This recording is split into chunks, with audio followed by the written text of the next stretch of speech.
I welcome all the members for the third day of DISA assessment test exam refresher course. I welcome all the branch chairmen and all the members from all over India. Now I request Chinta Raghunandan, the Zikasa chairman of the Guntur branch, please introduce today's speaker, Paul Jayakar sir, the guru of DISA course. Please over to Raghunandan, Chinta.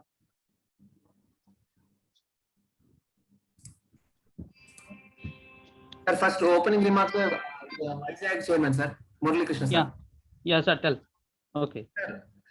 Good morning, members. Now I request CA Murali Krishna Garu, Vice Chairman, to give his opening remarks on today's session. Over to you, sir.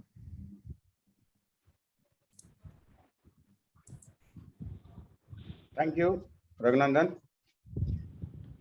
Secretary of Guntur branch of SCRSF SCA, CA Raviteja in absentia, CA Raghunandan, Sikasa chairman, and chairman Guntur branch CA Srinivasarao Garu, eminent speaker of today's first technical session, CA Dr. Paul Jayakar Garu, and learned speaker of second technical session, CA Dr. Gopal Krishna Raj Garu in absentia, and regional council member, CA Changal Reddy Garu,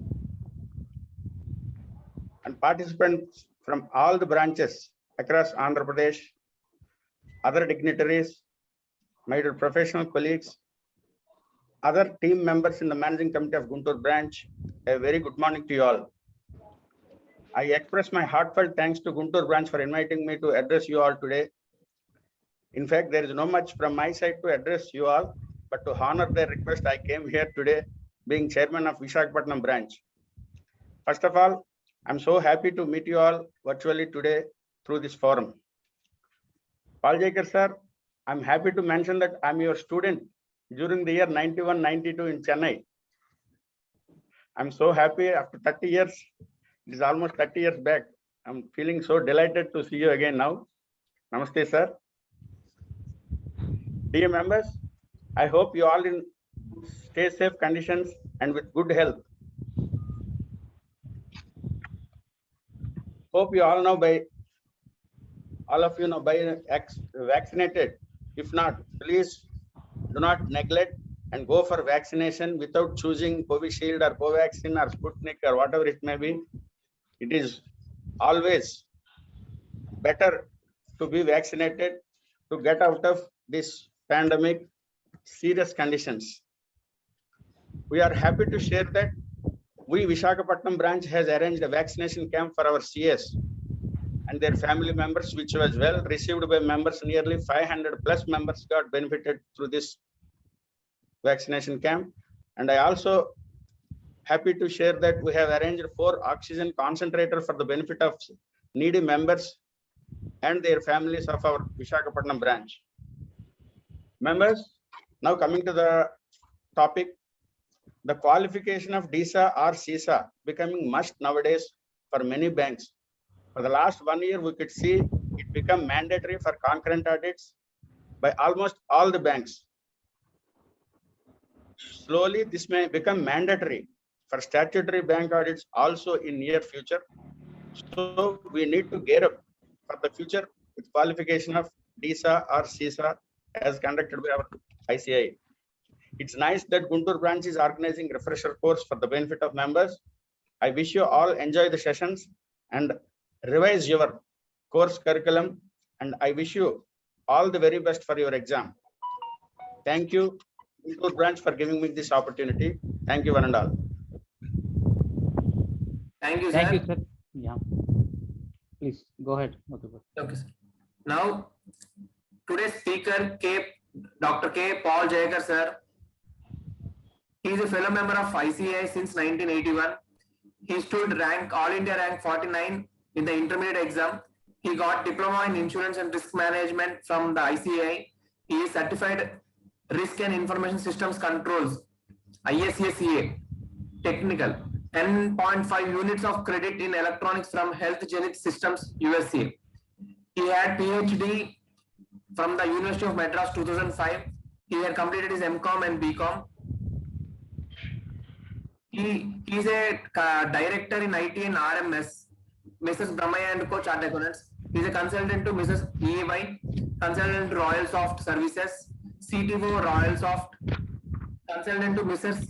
Macmillan India Limited. He is also a consultant to Mrs. OTAS Incubators India Limited.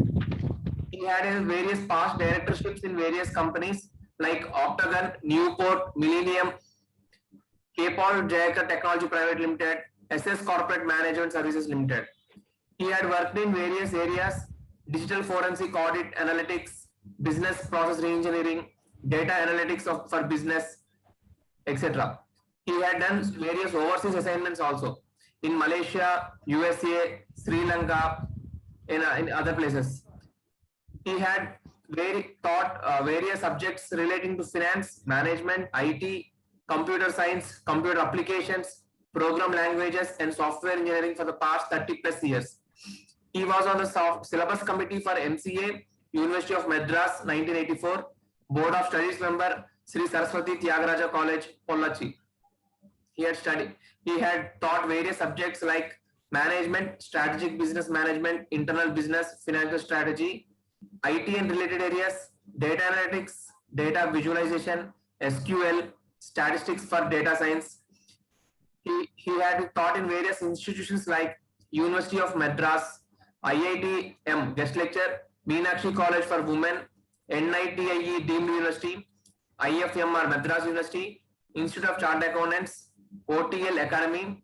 He had presented various papers to ICAI, ISACA, SIRC, Institute of Internal Auditors, University of Madras. With this, I welcome today's speaker, Dr. K. Paul Jayakar Garu, for the address gathering. Welcome you, sir. Over to the speaker. Thank you very much. Can I start or? Yes, sir. You can start. So what I'm doing today is I'll try to make things a little different. I'm not going through a presentation as such. What I've done is I've opened up your study material itself. I think you could see it on your screens. So I'm going to quickly run through this entire module 3. This is your module 3. You can download this from the internet. Your link has been given to you on your WhatsApp. Anyway, you'll have the printed material. What I'll do is I'll run through the whole thing because your questions will come from the study material. At least they'll be based on the study material, unlike the very old papers where the topic, you could go out of the topic. Now the Board of Studies and the IT committee has instructed the exam department to keep all questions within the study material itself. So what I would suggest is you first understand the concepts from the study material. Don't worry about the questions, concepts first. Then you have to go to the questions. Now the problem with the question is, we say 1 right, 3 wrong in any multiple choice. That's how it's done for our exam. When you go for the 1 right, that will be from the chapter. The 3 wrong may be from a different module. They don't have to be from the same module. So by the time anyway, when you completed your revision, you're comfortable with all the modules. So you'll be able to understand the question. Always remember this, when you read a question, read the last line of the question or the last, whatever the ending part of the question, then read the answers and then go back and read the whole question. Otherwise, what you'll do is you'll miss out things like least, most, except, and so on. There'll be some various, some kind of English words there which you'll have to carefully analyze and try to work out as many old questions as possible. So what I will do is actually I'll send this link across to you. I just took this. Is all public domain, so don't worry, nothing secret is being shared anywhere. This is public domain. It comes to you from the canindia.org. They have put some questions here on the internet. I'll send you the link right away. The link is over here. Now, if you go through all these questions, I think you should be comfortable. Some of them may not relate to your current portion because they have simplified the portion quite a lot. For instance, machine insides of the computer, you don't have to study. So if you see a question which looks kind of strange, just ignore it, but stay with your study material questions. I'll send you this link so you can go through. There are plenty of questions here. You can go through it. I'll try to explain this material now so that we are. I did not share that screen.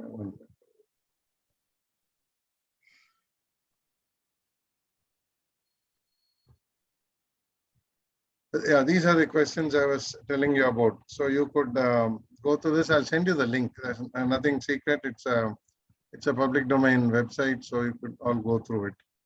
Only thing is you need to be a little clear that some portion we have at least the IT committee has reduced. So you can, I mean, if you find hardware-based questions, ignore them. If you find everything else, that's in the portion. So anyway, right now we'll start with our portion for today.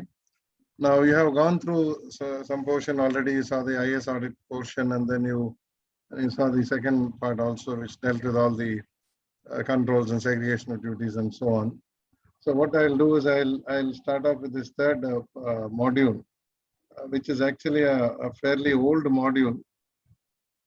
And from the weightage point of view, I don't know whether the weightage has been given to you. The weightage in the third module is you will get 36 questions, that's 18%. The third and the fourth module carry 18% each. And the fifth module carries 22%, which means you'll get 44 questions from the fifth module. Anyway, from this module, you will get 36 questions you will get. So anyway, now that we know the exam facts, we'll get started. Now, the topic is not project management. The topic is Sdlc. It says Software Development Life Cycle. I mean, that's what it stands for. I will just gloss over the material. I'm not reading it out. I'm just using it because this will get recorded. And when you revise, anyway, you have the printed material with you. You can see the video, you can pause it, you can check with your material so that it will be a lot easier when you revise. I'm not using a PowerPoint for this. If you want the PowerPoint, you can get the DISA 2.0 came with a PowerPoint. The portion is almost the same, except that it's got shuffled a little bit into the different modules. Now, if you look at this software development life cycle, now earlier it is a very important component for all companies because they made their own software or prepared their own software. But today they don't do that. A lot of companies or most of the companies buy the software. They don't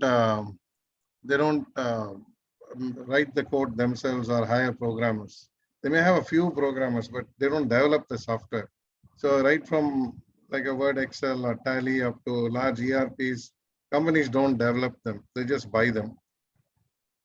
So is this still relevant? Now this is still relevant because the software development phase is only one part of the Sdlc.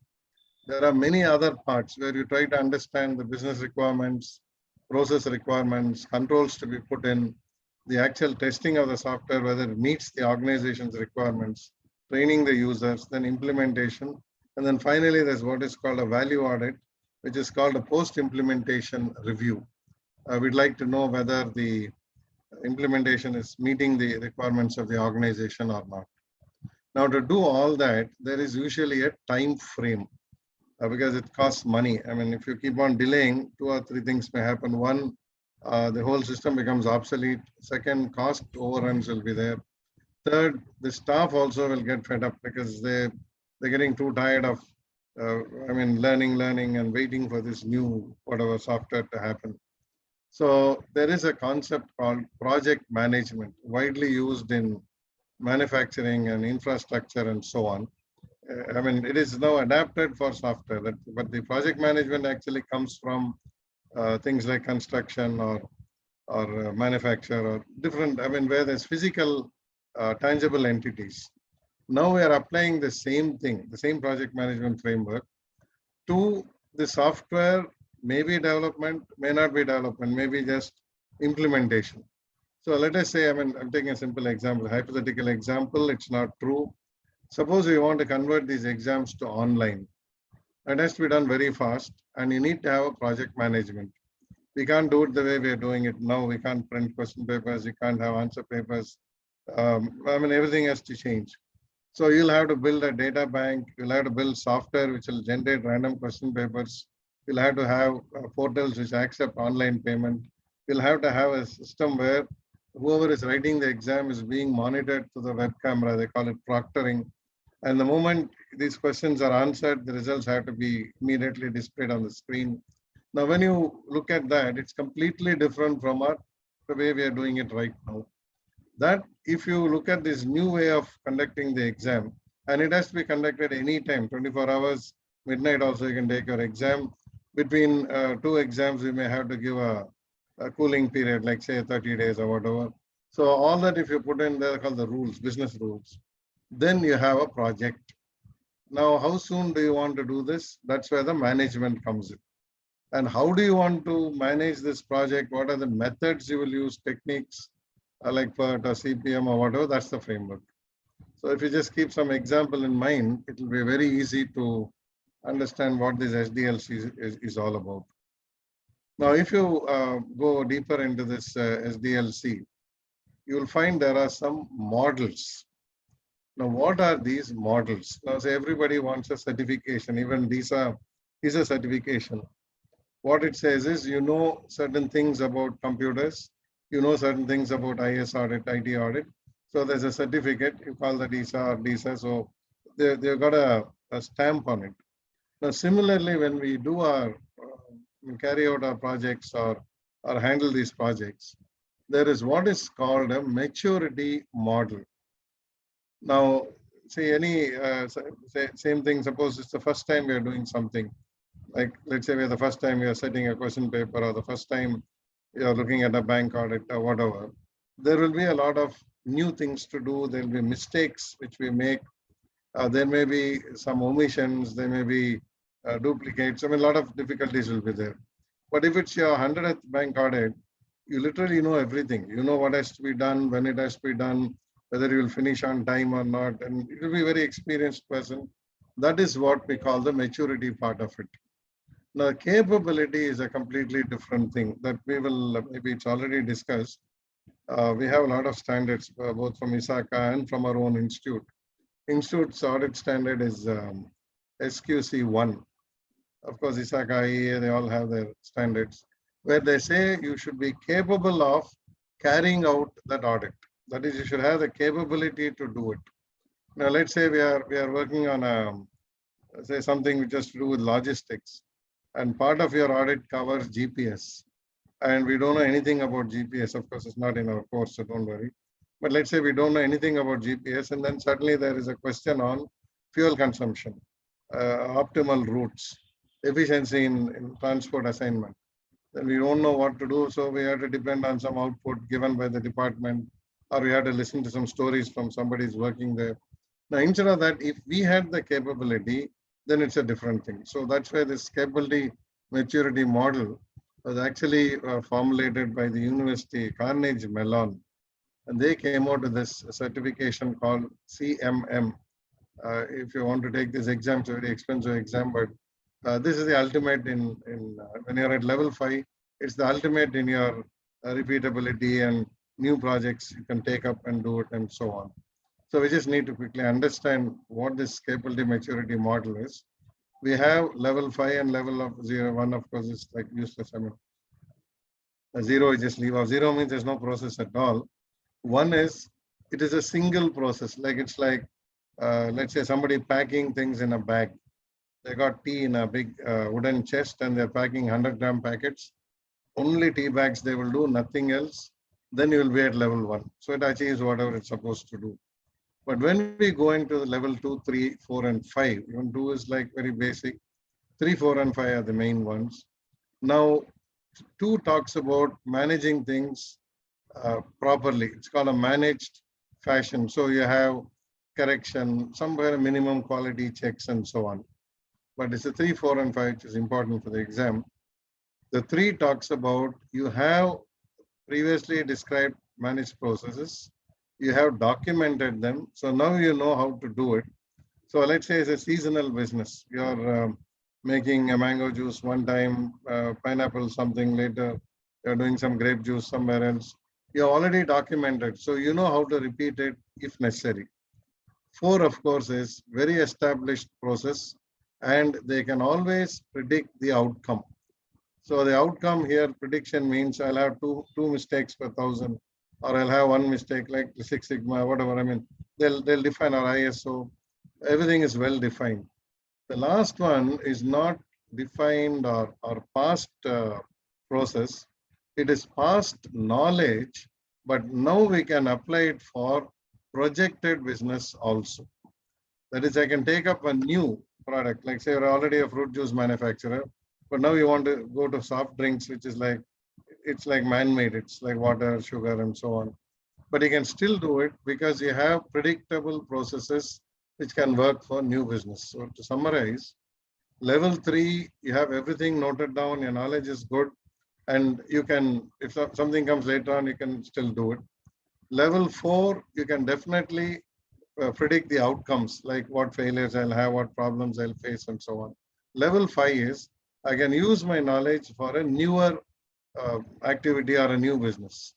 So now what we find is, if you see this 3, 4, and 5 have been grouped together.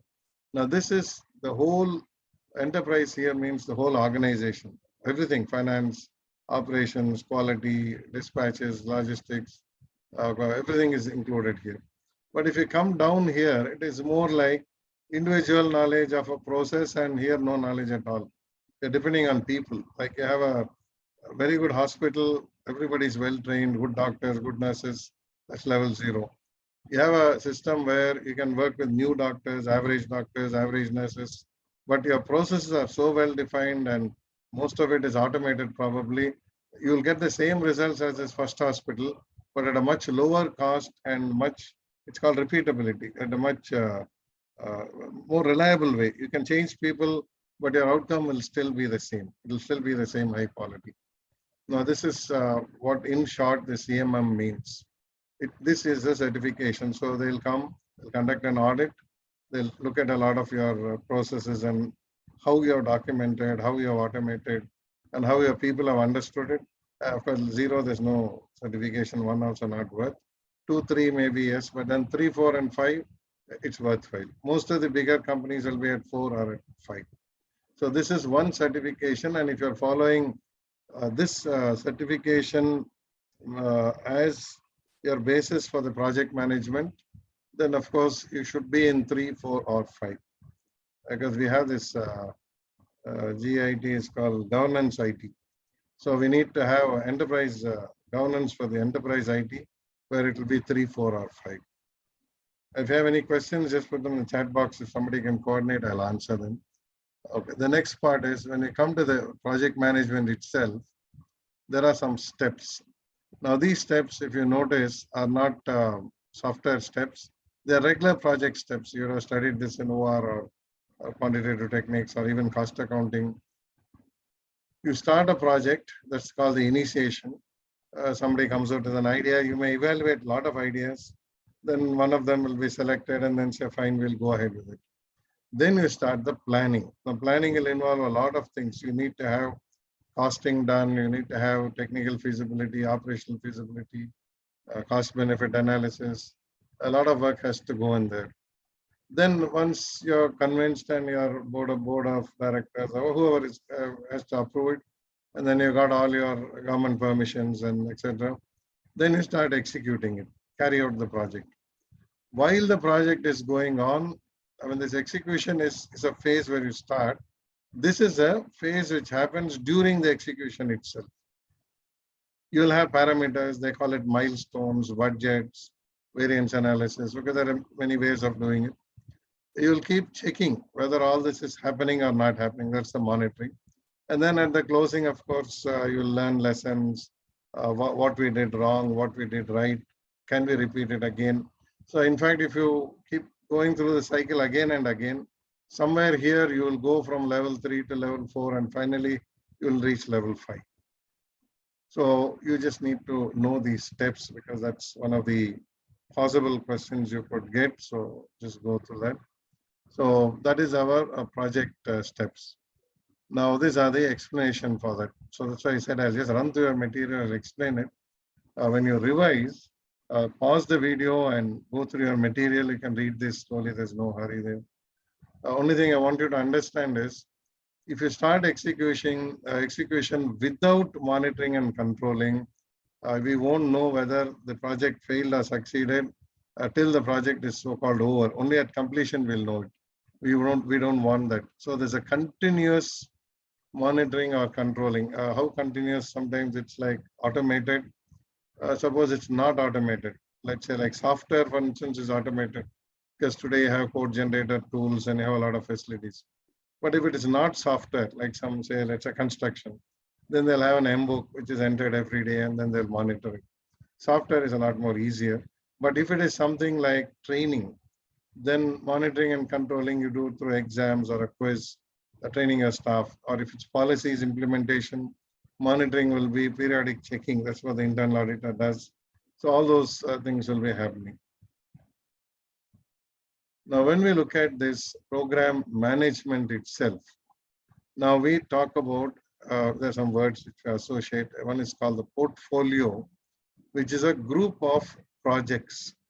Now, why should we have a group of projects? Now, for instance, let's assume we are going to computerize our sales. So they call it CRM normally. That's the first part, customer relationship management. Then comes the second part, which is your marketing and selling. CRM is the marketing, and selling will be a separate part. Then the third part will be, of course, your accounts receivable and the finance part of it. So if you're going to do this, you may have to manage multiple projects or programs. One is your CRM separately, your selling part, credit rating, etc. separately, your stores availability, manufacturing budgets, all that separately, your collection of debts, etc., dealing with defaulters, etc. separately.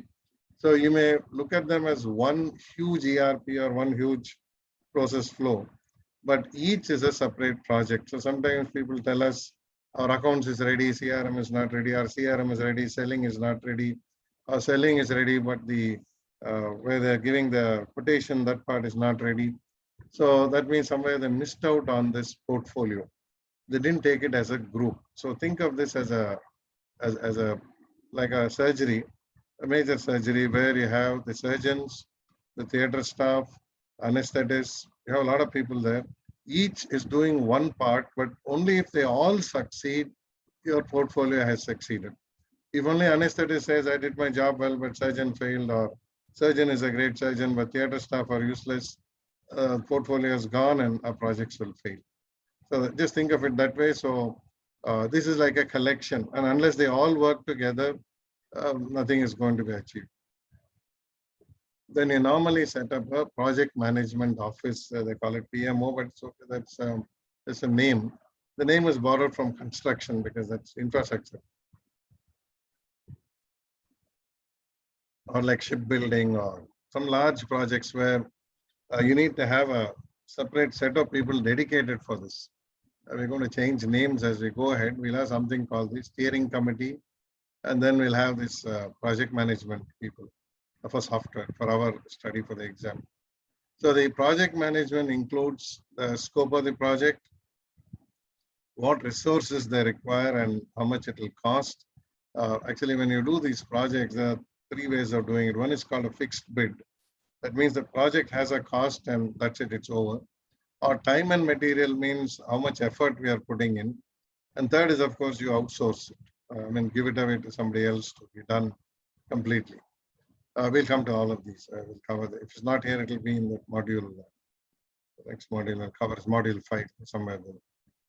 So then we need to have these schedules, objectives, etc. These are the standard ones. So if you go to this picture, you can, if it's not very clear, I zoomed it quite a bit, but okay, what we are now saying is we are tagging these to certain names.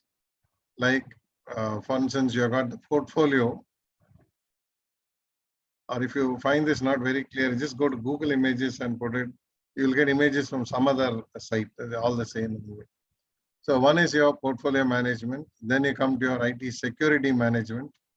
Now application management. Now application is the software. Security is the controls and how robust your software is. Can it withstand attacks from outside, attacks from inside? Should they go together? Yes, it's something like you're making a car. You also want to make it like safe. Put airbags, you want to put site structure, something, they have to happen together. You cannot make the car first and then decide where do you want to put the airbags or where you put the strength struts and so on. They have to go together.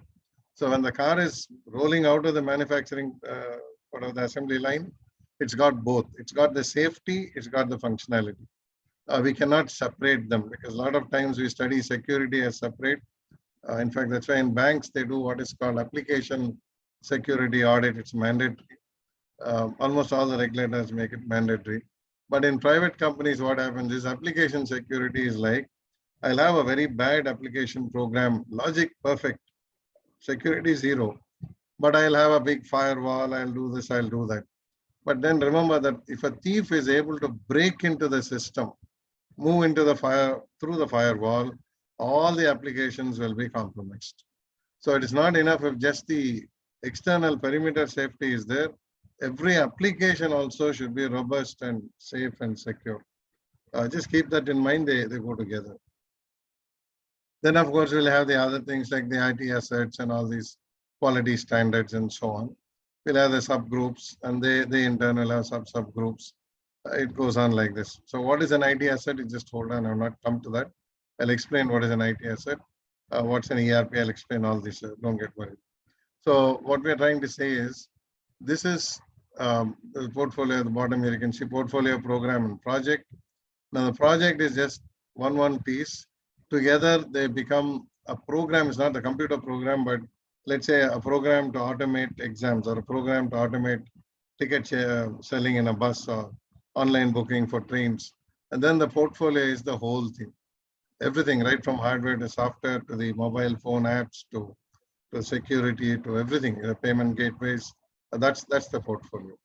Because today we are unable to plan anything without a proper portfolio. I'm not talking about large companies, even small companies which use Tally. They want now GST to be built in. They want some filing kind of data to be produced. They want passwords. They want security vaults. Now the government says you need to have an audit trail. So if you modify something and history has to be retained, Tally is working on that also. So when you look at all that, your Tally is actually a portfolio. It's got a lot of things. It's got logic. It's got safety. There are quality and very standard procedures to be done. One part of it, one project may be, okay, filling, like entering journal entries. That is one part of it. But then it has to go and somewhere match up with your entire portfolio. Otherwise, there's no use. Now, what is all this to the auditor? Unfortunately, the auditor will get caught because he'll be a part of the Sdlc team. And periodic reports, both in terms of the progress of the project and this IT security, will have to be generated by the auditor. So we'll see how to do that audit. We'll find the checklist a little later. Okay, then we end up with a lot of these forms which we have to use. Now this is functional organization, simply means how do you break things up? It's called actually division of labor and economics. And then I think the easiest is if you look at an ERP which has got multiple modules like SAP or Oracle or some Microsoft Navision or something. So you will find, for instance, we say something like finance, HR, okay, these are examples. It can be anything, it can be billing, whatever the example is. Now we are calling that as a function. Now remember that maybe it's not clear in this. When I finish, it will be clear. One thing we have to remember is there's a big difference between a function and a process. We have functional process, we have business process. Function is only one part. Like for instance, HR is a function. Okay, what will it consist of? Basically, if we take HR, it's only recruitment, termination, promotions, appraisal, etc. Payroll is yet another function. What will it do? Salaries, deductions, and PF, yes. But then you normally don't separate them because when you're running payroll, you depend on HR for the master file data and all those information you require about the employee. Then you depend on finance for those bank payments and credit to the bank accounts and payment of those TDS and so on. So you can't have technically you can't have computerized just a function. Maybe in a small way, yes, like I have a spreadsheet, I can just mechanize one part of it. I can just have all the deductions in a spreadsheet. That's fine. But the moment you go into a real software which is doing everything automation, there'll be an interdependence. So functional organization will be actually downwards breakdown. That is, project has to be broken into functions. So my project is, let us say, I want to have end-to-end, they call hire to retire. It's a business cycle. So hire to retire business cycle is what I want to automate. That's my project. That's what the board of directors and audit committee and all approve.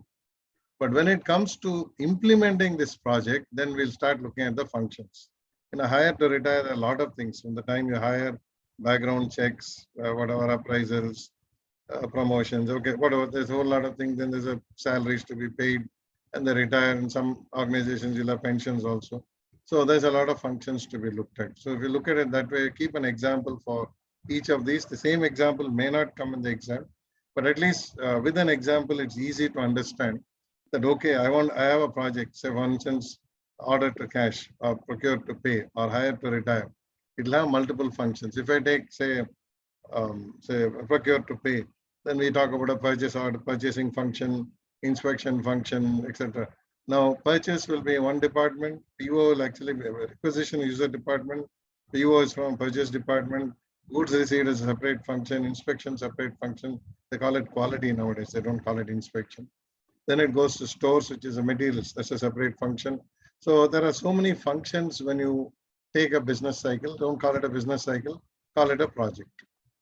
Then we have the organization for this project-based thing. So another problem here is when we talk about these projects, the project manager is responsible. He says overall authority, but then that's fine. He is responsible for what is going on. Now, in technical side, we understand construction project. It's a civil construction. You'll have a civil engineer or someone who's there, cost accountant. Now, if it's say something else, maybe it's say freight or something, then you'll have a logistics person taking care of it. Now, when it comes to software, whom will you put? Will you put a hardware man, a software man? You put an IS auditor? That depends. He has to have multiple skills. So the project manager is not just doing one type of job.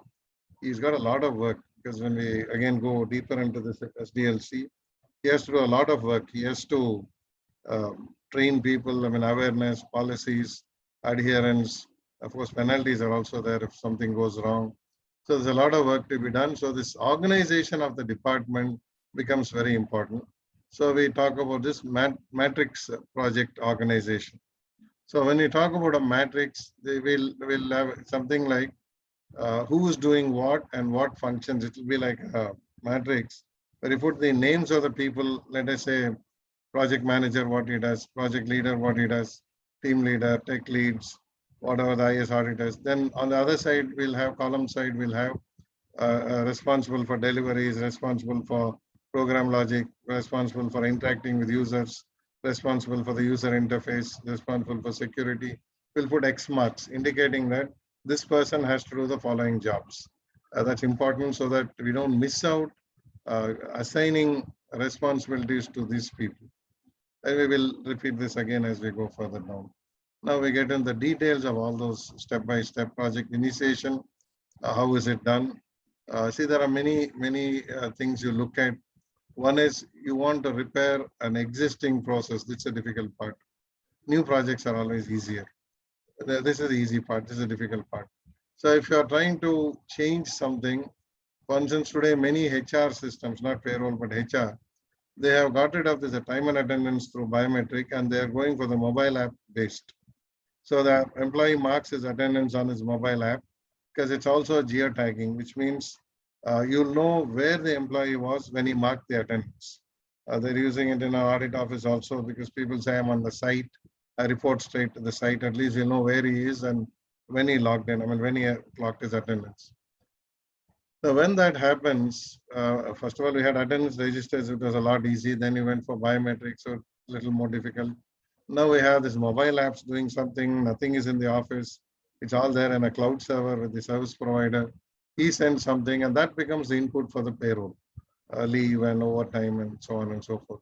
So what you'll find is, if you're upgrading an existing system, actually don't just look at the new part, redo the entire system. Think of it like a new system.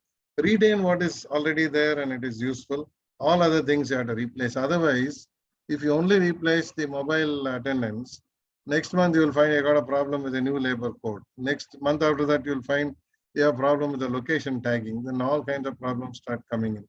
So look at the entire system. It's my suggestion, but from the exam point of view, even if you're doing an existing system, what is to be retained, what is to be replaced has to be studied thoroughly. Okay, then this new technology, etc., software developed, we can understand this initiation part. That's okay. This is anybody can raise the request for this new project and so on. Now, you just read through this. I'm skipping it. It doesn't mean we have skipped it for the exam. When your video is on, listen to my story and then read this. It'll make a lot of sense to you. Then we also need to look at this workbook and project management environment. These are diagrams. Olden days, they were called flow charts. Okay, so a lot of flow charts. Today, we have unified modeling language. We have business process notation models. We have a lot of those. So a lot of these like diagrams, flow charts, etc., they describe the system. And this is very important because you can't always be sitting and asking people, interviewing them, studying code. Very difficult. So the best thing to do is document it, not just in writing, but also through these drawings and flowcharts. Now, this is important because if you don't have the proper documentation, then we'll have a lot of difficulties when we take up the audit or when we are monitoring these projects. Now, the management methodology itself is like standard project management methodology. There is, actually, there's an exam called a PMP, Project Management Professional. And there's a Project Management Institute. See, these are all American. So I think there's a bit of coughing from the Isaka side, but that's okay. It doesn't matter. Anyway, these are good things because all the Indian standards, in fact, almost all, including our accounting and auditing standards, are copied from the foreign international standards. So there's nothing wrong. The only thing is you'll have to study and remember these things. Some numbers you have to remember. We'll come to those numbers. But anyway, right now, just look at these as a lot of standards, which are globally accepted standards. What are those standards? We'll see them in detail. It's all coming later chapters. Now, why are we saying use these standards? Because when you do a project, now let's say I'm a small grocery shop and I put in a billing program or something, then certainly my supplier, let us say Hindustan Lever says, don't send these orders by this order book. You can now place your orders directly into my system. He says you have three options. You can either use a web page to place the order, or use an EDI, or you can send an email with a specific line in the subject. Now the shopkeeper is confused. He has put some small software to do some billing and something cash register kind of work. Now, how does he place purchase orders directly through the system? Then he calls his software fellow and says, look, I don't want to use a web page or whatever. Can you modify this to work as EDI? So I can use the same billing software to place orders with Hindustan Lever. Then we'll have to use some standards when developing the billing system so that when you want to make it bigger, change it to now place orders online with the supplier, it is possible. Otherwise, what they'll say is, no, not possible. Because some companies you go to, they'll have one software for the payroll, let's say, and one software for the accounts, say Tally or something. And what they'll say is you cannot connect them. So we'll copy this on a spreadsheet. From there, we'll bring it here, import it into Tally, do some gimmicks, make some mistakes, frauds take place. So we need to use standards. This is something which maybe in India we never bothered about, but now we have to learn. Something like automobile production, you can design the greatest car, but remember batteries, tires, they all come as standard sizes. You can't ask for a tire which is non-standard. No manufacturer will make it unless there's a volume order. So we know that your design is now restricted by certain components which have to work with third-party suppliers. So we'll accept that for the time being. The example is automobile, but you leave that. Think of Tally and a payroll package or a Tally and something where they're importing, exporting Excel sheets, not safe. So that's why we need these standards. Now, when we look at the project context itself. The environment is not that environment controls. This is basically the company. I mean, are they highly computer savvy? Are they just beginners? What kind of level this organization is in? So when you look at when you're running several projects, what it says is they need not be SDLC projects or IT projects. For instance, you're setting up a call center, you'll have interior going on, you'll have power supply, electricity, etc. going on, you'll have network cables, some other networking going on, you'll have hardware equipment suppliers and power supplies and switches and so on. You'll have software developers going on, training for the people going on. They're all projects, but we are only concerned with the IT projects. We are not looking at the interior design and those kind of things. But wherever IT training is involved, it is a part of the IT project. Non-IT training, suppose there's a fire drill, okay, it'll also come in BCP, but if there's a fire drill or something that cannot, okay, fire drill will have to include, but something else, like maybe you're trying to teach some spoken English, that's not a part of IT. So that's to be done separately.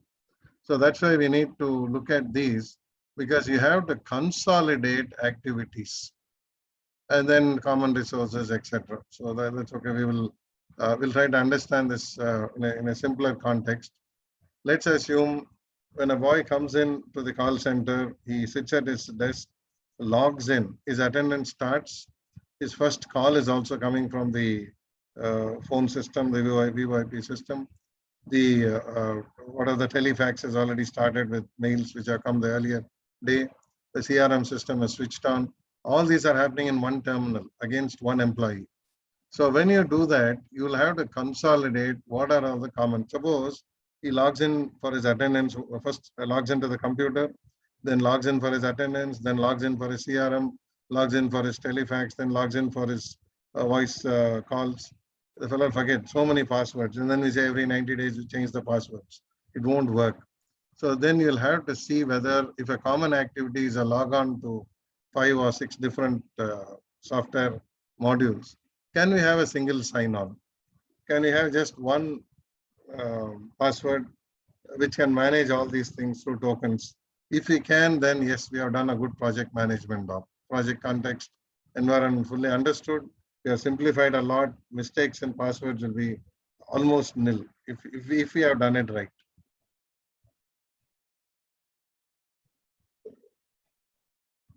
I'm just giving you these examples because sometimes you get scenario-based questions, but more than the questions, I want you to understand what these things mean actually. So we have the project deliverables, etc., the strategy and so on, relationship with other projects. See, for instance, when we say relationship with other projects, simple things can be power supplies, electricity, and so on.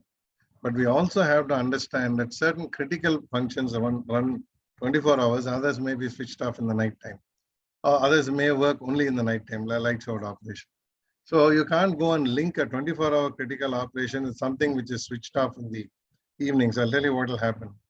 When the air conditioning is switched off in the evening when they're leaving, this 24-hour server will crash because AC is not running. So nighttime it will go and crash. So we should be very clear whether the relationship is genuinely established or we cannot club these projects together, because a lot of times, of course, you're all auditors, so there's no problem. The CFO and the IT will never see eye to eye. CFO says, why are you wasting money? Put them all together. The IT fellow says, you can't put them together. This is different, that is different. But then finally, generally, the finance argument will win. The project is completed, but then something will fail. Then the IT fellow will say, I already told you, this won't work like this. Comes to whether it's internet redundancy or even user training, because in one particular organization, they had that learning and development, they call it learning and development today, the departments. The employees are asked, they have read policies and every 6 months they have to take a test. So they kept the HR department kept 80% as pass mark, for which the employees were not happy, but anyway, it was 80%. In the review meeting, the audit committee and the chairman got very angry and said, if you know 80% of what the company does, what use does the employee to us? He has to know 100% of what the organization does. So they said, change that 80 to 100. They have to pass, they have to write all the answers correctly. Otherwise, they're unfit for the organization. So sometimes what a HR man thinks like a pass mark and what a board of directors or audit committee as a risk manager thinks as a pass mark are two different things. So that's why we have teams, we have those committees where they can discuss, and these problems should be sorted out at the lowest level itself. We need not go all the way to risk committees and audit committees and so on. So we have this project communication and culture. That's what we said. We all work together. We'll have one-on-one meetings. We can have kickoff meetings, that when something starts, even in an audit, we generally explain to the auditee why you are doing something. Otherwise, he thinks you're coming there to find fault, criticize him, write some complaint about him, and so on. He's a little upset. So you try to explain to him, this is for efficiency, this is to help you out. These kickoff meetings can be very difficult because usually when any IT business happens, the employees think they're losing their jobs. Right from top to bottom, this is a big headache. Earlier, it used to be only the lower level employees who thought they lose their jobs. Now, even top level employees, even you put in a fully automated approval system, questions asked by the production head or the finance head is, then why am I sitting here? Then we try to explain to him that you're not sitting here to give approvals. You're sitting here to make policies. You're sitting here to come out with strategic plans for the organization. You're not sitting here to approve this and approve the bank payments and approve the RTGS and so on. So even at top level nowadays, you will find that people are getting worried because all your ERPs and all your complex software, they actually replace the top people. They're not really required anymore. So machines are configured correctly. They like used to have a station reservation clerk, reservation superintendent, and there's a whole bunch of people. Finally, a TT will come with a chart and tick it off. Today, you book your ticket to your mobile app, you get into the train, you show it, and you're done. Now, the whole bunch got not just a booking clerk. Maybe he'll find a different job, but what about all his seniors who are all doing complicated jobs like reservation department? The whole department was there, superintendents and supervisors. All of them lost their jobs. So that's what we are talking about. Okay, so these are another thing is you conduct short workshops to tell people what is their role, how they have to rehabilitate themselves. A lot of work here, it takes time. It's not easy, it's all easy for the exam. So when we talk about the communication and culture, they call it a mindset, which means the older people, unless they're open-minded, don't fit in. Youngsters don't take responsibility. And now it is a job of this project manager or the project head to sit and sort out all those problems and work out his MIS also. That's the periodic reporting. Now there are objectives for the project. I'm taking again the same example. Let's say objective for the project is to run a payroll. Now we have to break that payroll down into small parts called work breakdown structure, or it's called WBS. Maybe you have seen this. Those of you who have seen construction projects, they usually prepare this WBS when they prepare an estimate. You can do it in CAD, you can do it in any of those construction software, Microsoft Project, Primavera, anyway. Now, what are we talking about? So what we are saying is take a task and break it down into its components. What does the task consist of? So let us say we want to create a master file. We are doing payroll manually. Then we went to Excel, and now they say, look, we're buying a computer, so we're buying some software, we want to shift it. So the first thing they'll say is some data migration, we got to put all this data in the new system. So can you break that down? Data migration alone is one task, but in that task of data migration, again, there'll be subtasks. Like maybe somebody who joined 20 years ago did not give his Aadhaar card and so many details. Now we need them. Or maybe somewhere they didn't capture PAN numbers and bank account numbers, and over a period of time, they just did some patching and managed. You will find many employees having the same bank account number. A lot of silly things will be there. That's okay, that's fine, and that's how it was before, but now you're changing. So when you're changing, each of them will become a task. Data validation will be one task. Removing unwanted data will be another task. Maybe converting it into current requirements like KYC requirements is another task. Then actual conversion from your paper or Excel form to the database form is another task. So even with that one simple task like data migration, you got subtasks.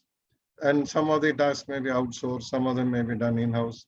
So when you have a work breakdown structure, you're very clear as to each component job and what is the effort that job requires, the cost and effort. They call it ETC, effort, time, and cost. So who's involved? You need senior people, junior people. Sometimes you'll be surprised. You need senior people for small things about data sufficiency. Because what would have happened is long back, when maybe the owner was like, it's a small company, he was giving personal help to the employees, children, education. Then as the company became bigger, they had some policies. I mean, all broken policies, no single policy. Sometimes they give, sometimes they don't give, some headaches they'll have.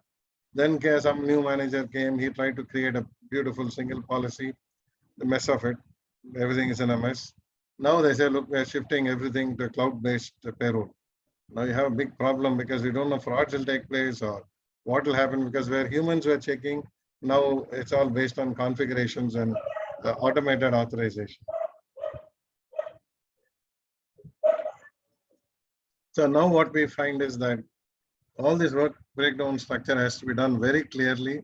And this is a tool which is used, maybe we don't use it in audit work, but internal, for the matter, any audit is a project. So when you do your component breakdown, like, can I put one senior, one junior? What's my cost? What do I have to give them? So we don't do that, but that's okay if it's fine. But you can just try to remember that in software, WBS becomes very important, not just the software development companies, but companies implementing these projects. For them also, it's very important. Suppose the computers arrive, but the interior is not ready, or the interior and the computers are ready, the network fellow has not finished his cabling. Everything will be a mess. So that's why we need to have every single task broken down and the project monitored. Just to make it clear, as an auditor, you must be wondering, as an IS auditor, when will I see all this? I only go to projects which are already running. There is a separate audit called an Sdlc audit, where the auditor gets involved during this computerization phase. Now, if you're there in that particular audit, it's a consulting assignment. It's not an assurance thing. It's a consulting. Assurance comes when the job is over, and then you say, yes, it's been done correctly. And as an IS auditor, for the matter, any internal auditor, he can take up either a consulting role or an assurance role. In India, the cooling period between consulting and assurance is 3 years. If you're referring to CISA questions, it's 1 year for them in the US, but in India, it is 3 years. I mean, that's the thumb rule. But specific organizations or regulators may have different rules. They may have 5 years, they may have 6 years. We don't know that. Different regulators, but normally it's 3 years for the exam. It's not 1 year. Okay, so just remember that. So you, when you're on a consulting assignment and you're a part of this, whatever they're doing, then you will be in charge of the security, the periodic reporting, budget reporting, project monitoring. You'll be there. That is one type of IS audit. It's got nothing. We say audit, but it's a consulting audit. It's not a assurance audit. Now, when we come to this project management part of it, now this project management body of knowledge, this BOK is always body of knowledge. We have even for internal audit, we say auditing internal audit body of knowledge. So that everybody's got a body of knowledge. Basically, what body of knowledge means is they do surveys. Organizations do surveys. They collect a lot of data from people and organizations. What are the problems you faced? What are the successes you achieved? And then they tabulate them, they do a statistical processing on that, and they publish it. Supposing our project failures in this systems, whatever is, that our software has bugs after implementation, then we know that in India, the quality part is, they call it testing. Basically, it's called a testing process. Testing is very poor. Everybody's in a hurry to get the project going.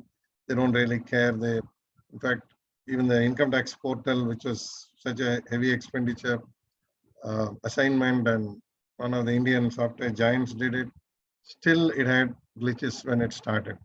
Now imagine if that was a space program, the spacecraft would have crashed. There's no question of debugging and all that.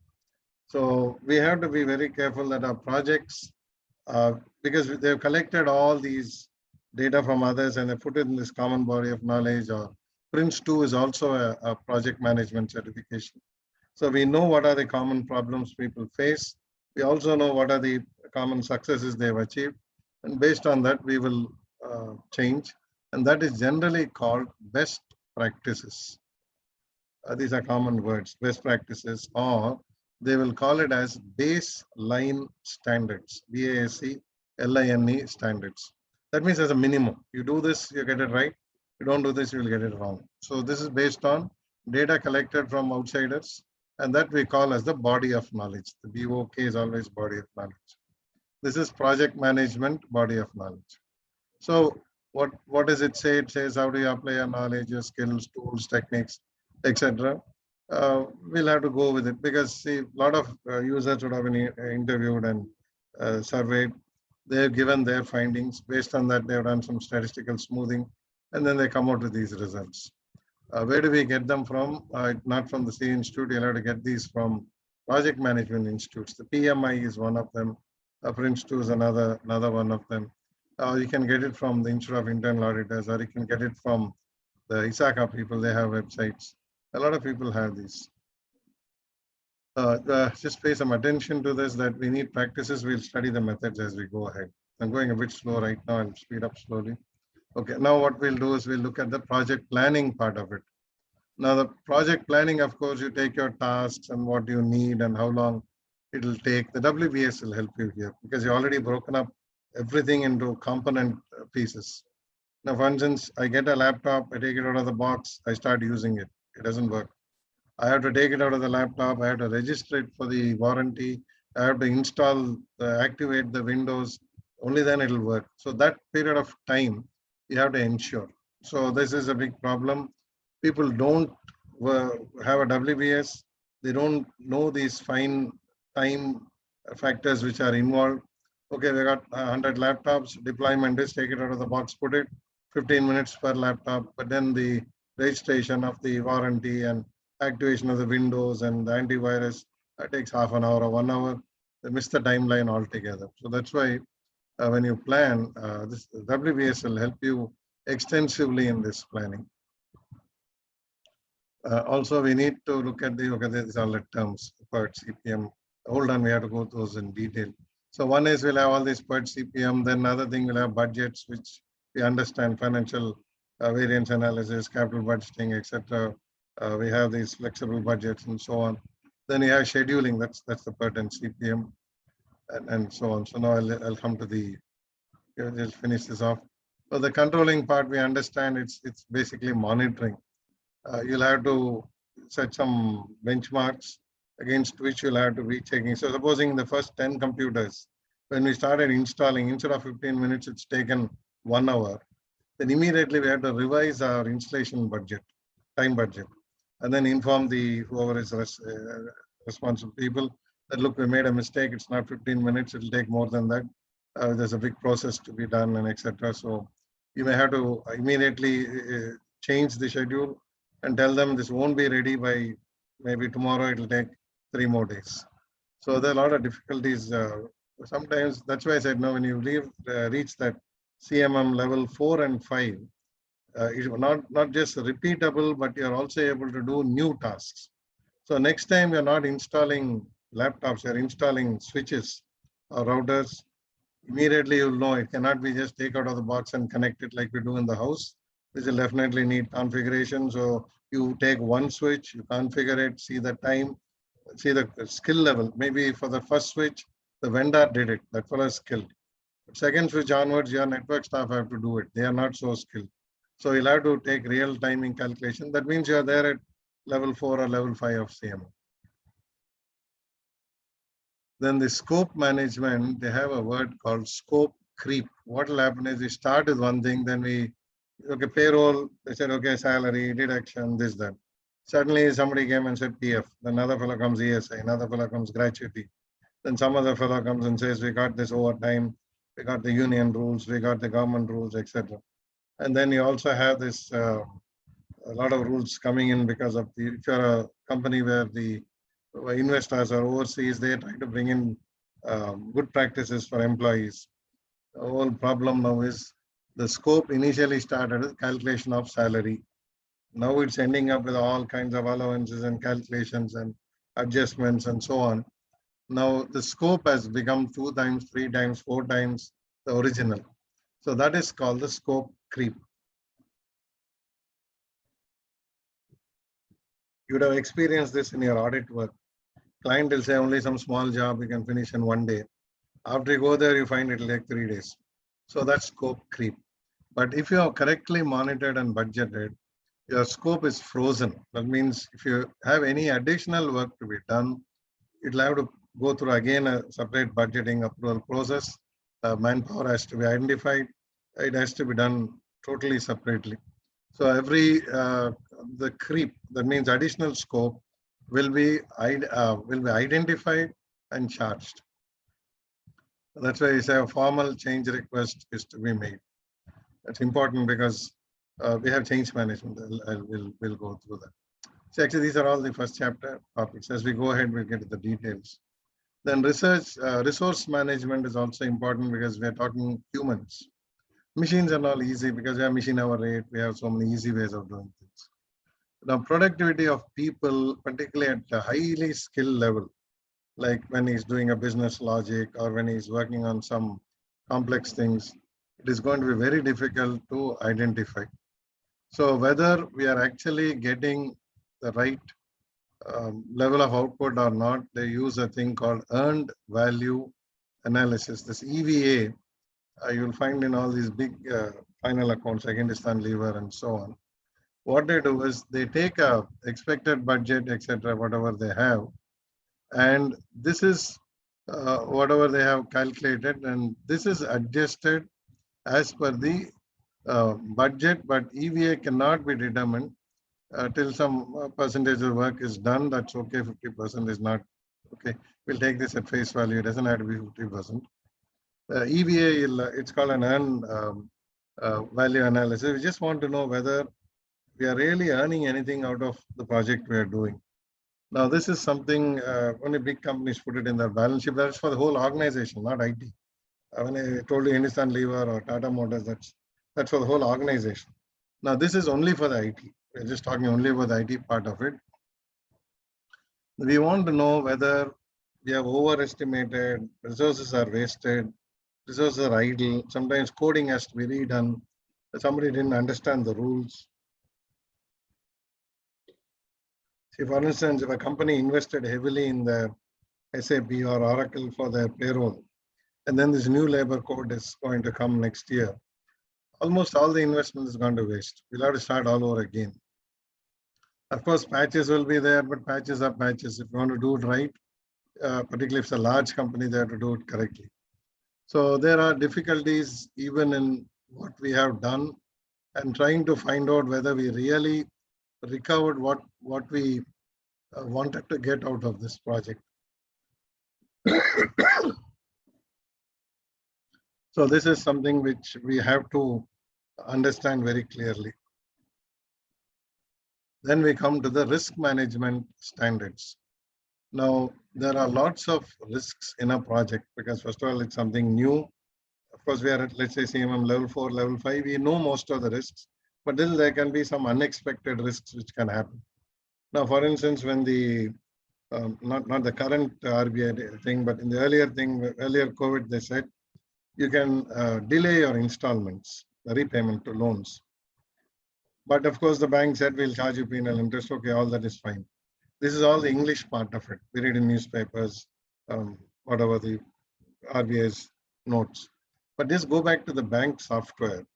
Now, how will you inform the software? This fellow won't pay his installment, but don't make it an NPA. Only charge him default penal interest or whatever, and add that on so that the number of installments gets actually increased. Now, it's easy to talk, but when you go to a software apps, software is very badly documented. That includes all the giants like TCS, Infosys, whatever. Their boys themselves don't know where exactly the patch has to be put. Now, the risk is you make a mistake in the calculation. Some customers will go to court. Court will say bank is responsible. You're a bank and you know the RBI rules. So how can you not follow it? But the problem is, the difficulty is the risks. So that is why when you do a risk management, you need to have standards. So I'll go through all these standards coming slowly as we go ahead. But there are risks a plan will not succeed, but then generally it won't happen that way. Qualitative and quantitative is very important. Quantitative, we understand all mostly money, time, hours, those kind of things. Qualitative is something to do with people, how customers will react. There are a lot of problems we have. Now, let's give a very small example quickly in strategic management. In 1920s, 30s, Coke and Pepsi were very great. Coke was usually a step above Pepsi, they're doing very well.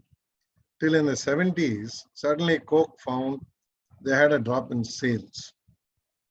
So they went back to all their usual strategic teams and they decided maybe people got tired of the taste of Coke. So because it's there from the 1920s, so let's take the, let's work with something more simpler, make different flavors. So you got your Diet Coke, you got the Black Coke, you got all kinds of stuff, you got non-sugar Coke and so on. But then still the sales was low. Then again, they went back to study, then finally they gave up and called a consultant. The consultant did the study and said, it's no problem with the Coke. They used to come in glass bottles. And the US law said recycling, of course, they had this recycling segregation of waste. They said because glass bottles had to be thrown into separate dustbins, people just didn't want to buy it. If you leave it in the wrong dustbin, you'll be fined. They'll catch you. And you can't throw these bottles in the beach and all those places. So they said, why don't you change? That's how Tetra Packs came. Then the metal tin cans came. So actually, it has nothing to do with the product. There's something to do with the disposal of the container. So qualitative risk analysis is very difficult. You may have the greatest software, but suddenly the user says it is not friendly. Now, friendly is nothing to do with the logic or how it works and so on. Friendly is something like he sees the web page, it's colorful, he likes it. Not colorful, he doesn't like it. So those kind of issues. So that's the qualitative risks part of it, which is very difficult. Again, if you're higher levels of maturity in the risk analysis, it'll be easier. Lower levels, it's more difficult. For instance, motor vehicles sell more by color, then by interior, then by the accessories, and not by the safety, the engine capacity, the fuel mileage. They are not the major criteria. There are other criteria. Even clothing is the same thing. So there are a lot of reasons why a product will sell, not because the cloth is strong, but because the right color, it's got the right texture. There are so many qualitative things which people look at. Okay, this is the risk management process. It's a simple process. I just suggest you just memorize these 5 points here. So one is you identify the risk, then evaluate. We got some diagrams for this. Assess and evaluate the risk. Then you find some controls. That's what we mean by managing the risk. Then you make sure the controls are working properly, and if it doesn't work properly, are immediately aware of it. And keep reviewing these risks again, and that is you go back to point 1 again. Re-identify the risk and do it all over again. Now this is like the risk of copying in an exam or risk of having accidents on a road. I mean, there's so many risks. See, earlier there was no cell phone, so there was no texting or speaking on phones when driving. So in an accident plan for the insurance company, that was not there. But now they have to consider that as a major risk, because most of the accidents, at least not in India, but overseas, are caused by both pedestrians using phones and not watching the road, and drivers using the phone and not watching the road. It's got nothing to do with the brake failure or bald tires or snow on the road. They got a different problem now. So that's why risks keep on evolving. That's what we say. Then, of course, when you're closing the project, a lot of things have to be done. You'll have to see any lessons learned. Did we do the right things, the wrong things? What is the evaluation of our project? If there were delays or whatever, why did it happen? How is the team? Get feedback from everyone, all the stakeholders, as we say. So that's on the project closing part of it. Okay, so this is okay. Now, for instance, when you look at these points here, project deliverables are ready. I mean, it's done. Project is not happening and has to be terminated. This can happen sometimes when after you start a project, something becomes obsolete. To give a simple example, let's say we started a project to do something on, see, India was a closed economy for a long time. So a lot of these companies now bother about Forex business. So when Forex was limited to only those who had licenses to do so. But now even tourists, all these people, they can take a lot of foreign exchange, go out, come back, nobody keeps track of it. So when these happen, when these kind of things happen, software run by these banks, the public sector banks, had to be completely revamped, because you can buy Forex from traders who sit in malls and sit in small crowded areas, or even the travel agent may arrange currency through a licensed dealer. So once that monopoly is gone, then it creates a lot of risks, which means your entire project has to be scrapped. You can't do much with it. This you'll have to recognize as early as possible. There are a lot of companies which are being warned about the new labor laws, the new so many laws. They say, let it come, let it come. Okay, for instance, it's postponed by 1 year. That doesn't mean much, because it'll take more than a year to set things right.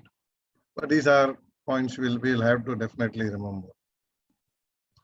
Now, we have some groups of people who are responsible for these projects. One is called the steering committee. Now, this is a high-level committee. They are responsible for a lot of things.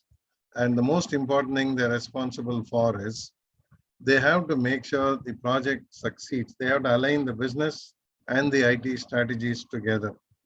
The business and IT strategy is very important.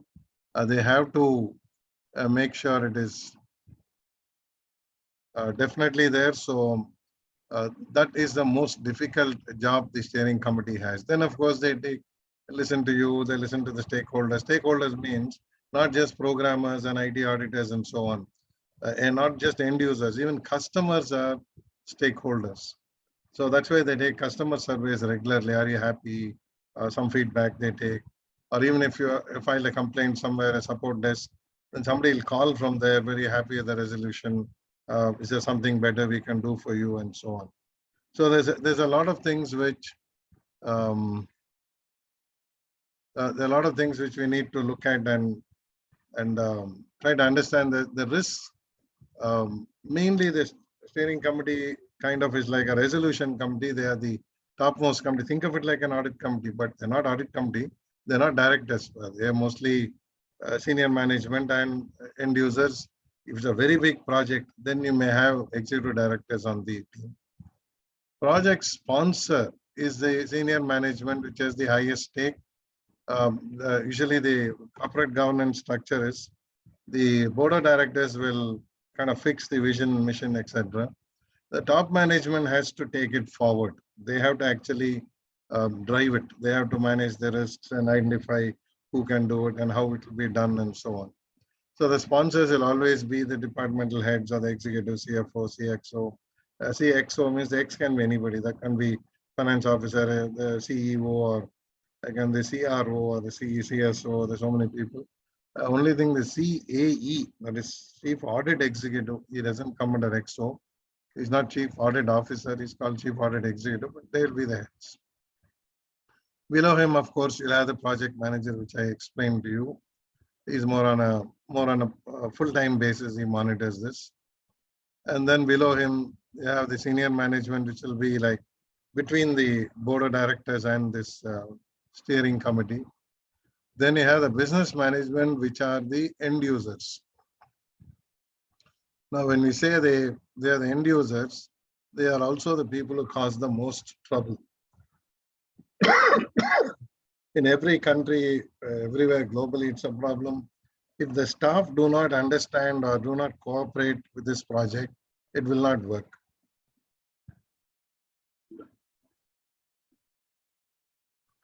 Now, this is something which we have to understand. That's why what they have now done is they came out of the concept called end user computing, EUC. So they said, look, instead of the staff, why can't you have the actual people doing it themselves? And that end user computing went to such an extent that finally the consumer himself does everything. See, when you paid your electric bill or booked a train ticket, You went to the counter, there was an employee there who had to use the booking software and so on. But today, all that is not required. It is your phone, it is your internet connection, etc. So you have to do everything and then get your ticket booked. So if you book the ticket at the wrong location, it's your fault. If you paid the wrong amount and when you paid the bill online, it's your fault and so on. So that's why this end users, not even the staff, they have become the actual customers. I mean, they're the actual whoever is going to use the system. Okay, now we have this group here. Okay, in the project team, you will need a lot of people. One is, of course, those who know something about the business, and those who are called domain experts. Now they call it subject matter experts. Okay, so just remember this SME is not small and medium enterprise, it's subject matter experts. But of course, earlier they used to call them domain experts. Now, what it means is somebody who knows the business, that's what it means. So supposing you're transporting perishables, each perishable has got a different shelf life. One needs refrigeration, one does not require. One needs proper packing, one does not require. There's so many rules over there. You need a domain expert. Let's say an agricultural chap, somebody who knows something about how to transport vegetables. But if it is something like fish or meat, then you need a different domain expert in perishables. If it's something like your vaccines which have to be refrigerated, you need a different domain expert because they are also perishables. So it's a big problem here. Flowers have to be transported, they need experts. For instance, India imports a lot of fruits, vegetables, and flowers. We export a lot of food grain and maize and so on. Now, when the packing comes or when the logistics comes, the containers come, we need domain experts because if these fellows put it in the wrong container, the whole dispatch will be spoiled. The whole shipment is gone, wasted. And you won't get insurance also because it's not packed properly. Then, of course, we have the security officer, the man who's in charge of safety. Now, the quality assurance, olden days they call it testing department. Now it's called quality assurance. They have to test a lot of these programs and so on. So anyway, you have gone through all this unit test and regression test and all those things. So that's what we are just repeating the same thing here. Technology expert is the programmer, one who knows his operating system. Another person knows another team will know coding. Another team will know something about the network commands. Okay, for instance, they talk about web, and we'll take a lot of these names as we go ahead. The systems analyst is the one who converts the business process or the domain expert's knowledge into diagrams or forms or written documentation. We call that logic, business logic, so that the programmers and all these technical experts can work on it. For instance, you may say the domain expert will say something like some income tax deduction. Okay, he talks about an NPS deduction, some 80 something. He will put a section number. Then he'll go off. Now, what is that section? How does it work? Is it clubbed with other saving schemes, or NPS alone is a separate saving scheme that your analyst has to break his head and convert it? So he converts the user's requirements so that whatever the programmers can do, they need very clear instructions. Simply saying, put penal interest. The fellow does know what's the rate of interest, how it is to be charged, and under what situations or conditions it has to be charged. That's the analyst has to do all this. Of course, we have the programmers. They are there still in worldwide. They are there, but they're getting replaced by machines which write code. Then the testing people are part of your quality assurance team. There are a lot of tests to be done. Test the program, test the integrated testing, load testing, stress testing, etc. Then we have people who have to create documentation. These people are also getting replaced because machines generate software is there to generate documentation today. Then we have somebody who takes care of the database. He has to not only just take care of the safety, but also creating new files, new tables. Is a lot of work. But today his role is also reducing because there's something called Devops, which is development and operations mixed together.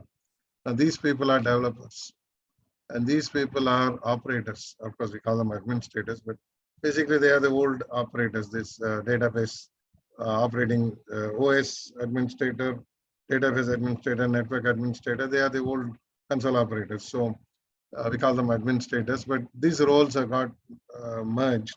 So DevOps means the code itself does the administration. So that's okay. Just remember all these for the exam because we don't know how your questions will be set. But we know there are people like this, and each one has a role to play. The data administrator has nothing to do with the computer. He has only something to do with the data, nothing to do with the machine. So he only gathers and analyzes business requirements. And then he develops conceptual and logical business models. They call it schema and sub-schema. So somebody comes and says, I want to have let's say a vendor file. What field should I have? That is the job of the data administrator. He doesn't go to the computer, sits with the paper or something and he'll note down what are all the fields he require. When you actually create the table or create the file structure, then the database administrator comes in.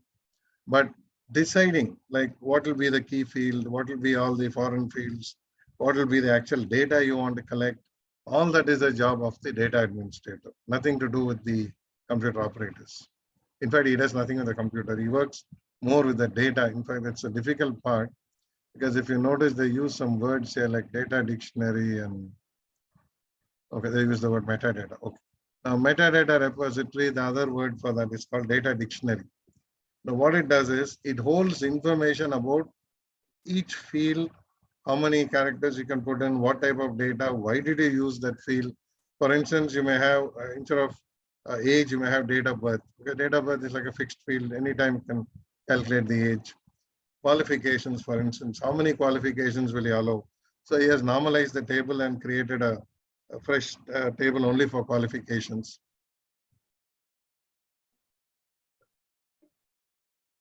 So he does a lot of work. So this data dictionary, this so-called metadata means data about data. So I've got a lot of data in my file, fixed assets file.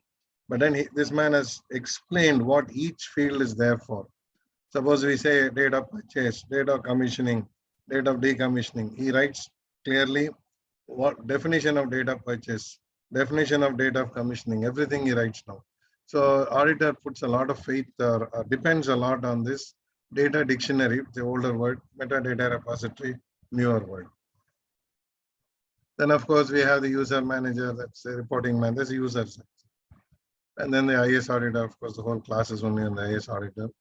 IS auditor becomes a part of this team mainly for making sure the controls go into the design right at the beginning, even before the code is developed. So we have the role of the IS auditor in the SDLC. So we are talking about what are the standards adopted, phases, size and type of each phase, etc. So if you go through these points, you will find that he is not there for performing an audit, but he's there on this role, we'll change it to consulting role. Advisory is consulting. Advisory is the older word. Now, because all the professional institutes, they don't use the word advisory. They use the word consulting. As I told you a little earlier, consulting is when you actually do work for the client, setting up things. Assurance is when you do work for a client, checking what is already done and whether it's meeting the requirements or not. So most of your IS audits will be consulting. Very few of the IS audits will be certification. Like if you do a security audit, for instance, then it could be assurance. Or you did some IDGC, that could be assurance. But if you're actually setting up something, which is most of the time, you're actually consulting. Okay, now we quickly run through these project management tools. One is the case tools, this computer aided software engineering or computer assisted software engineering, doesn't matter. Now case is, it'll write the programs. So how can one program write some other program? Of course, you have to explain the logic to it.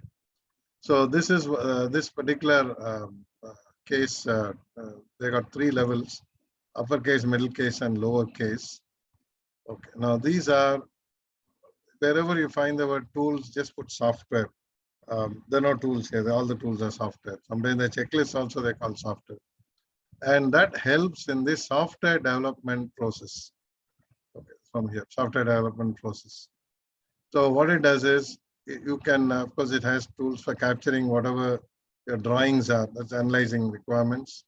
The design of software, because there are coding rules also. Generates the code, can help you test it, documents the code, and also takes care of the repository storage. Okay, for instance, here they said you don't have to know case for the exam. This notice for the exam. Okay, IS auditor has to know all about case. This box here specifically for the exam. No questions will be asked on how case will work, but they'll ask you what is it used for and those kind of things. But an IS auditor has to have a detailed knowledge of case, otherwise how will he check? So that's why the case tool will have a lot of things like code generators, which will write the code. Then you have the documentation, etc. So it's called the developers workbench, which will help you, not just the code, it will help you create file structures. It will help you to create dependencies, note down all the dependencies. It does a lot of things. The screen generators, report generators, you can find them all here. And they got a fancy name for it. It's called Integrated Development Environment. If any of you are playing around with this visual tools from Microsoft or R or Python or something, you'd have seen that you can write the code there, you can edit it, you can run it, you can get the output there itself. So it's like everything is there. That's why it's called an integrated development environment. Then when you come to these non-procedural languages, these are actually, SQL is one of them. That's the standard or structured query language. Then of course we have a few object-oriented programming languages like Java, C++, and so on. Now, what are the facilities they have? Okay, query and report generators. If you don't know SQL, don't worry. Query generators are there right from MS Access onwards. You have query generators. Report generators are output. They bring the output in a formatted form. Then you have embedded database languages where you can just issue the instruction. The database itself has got a way to interpret those instructions. RDBMS is, of course, your SQL part of it. Okay, now this kind of brings you to one stage in your project management. Now, the second part of it is something to do with the software size management. Now, what we are talking about here is how do we, for instance, a typical financial question can be, how do you value software? I can show you a CD or a floppy and say, this is worth 10 crores, 100 crores. How do you value it? There are many methods. One is the lines of code. Of course, what we say is the more work you do, the more effort you put in, etc. So you will have to count the lines. Of course, they got enough software to do that. And then you come out with some, for the output, input, we assign some difficulty levels for the logic. Then it's an older method of doing things, like bigger the program, the more it, the more important it's, more valuable it is, the more expensive it is, and so on. This is something like a student who can simply keeps on writing the exam.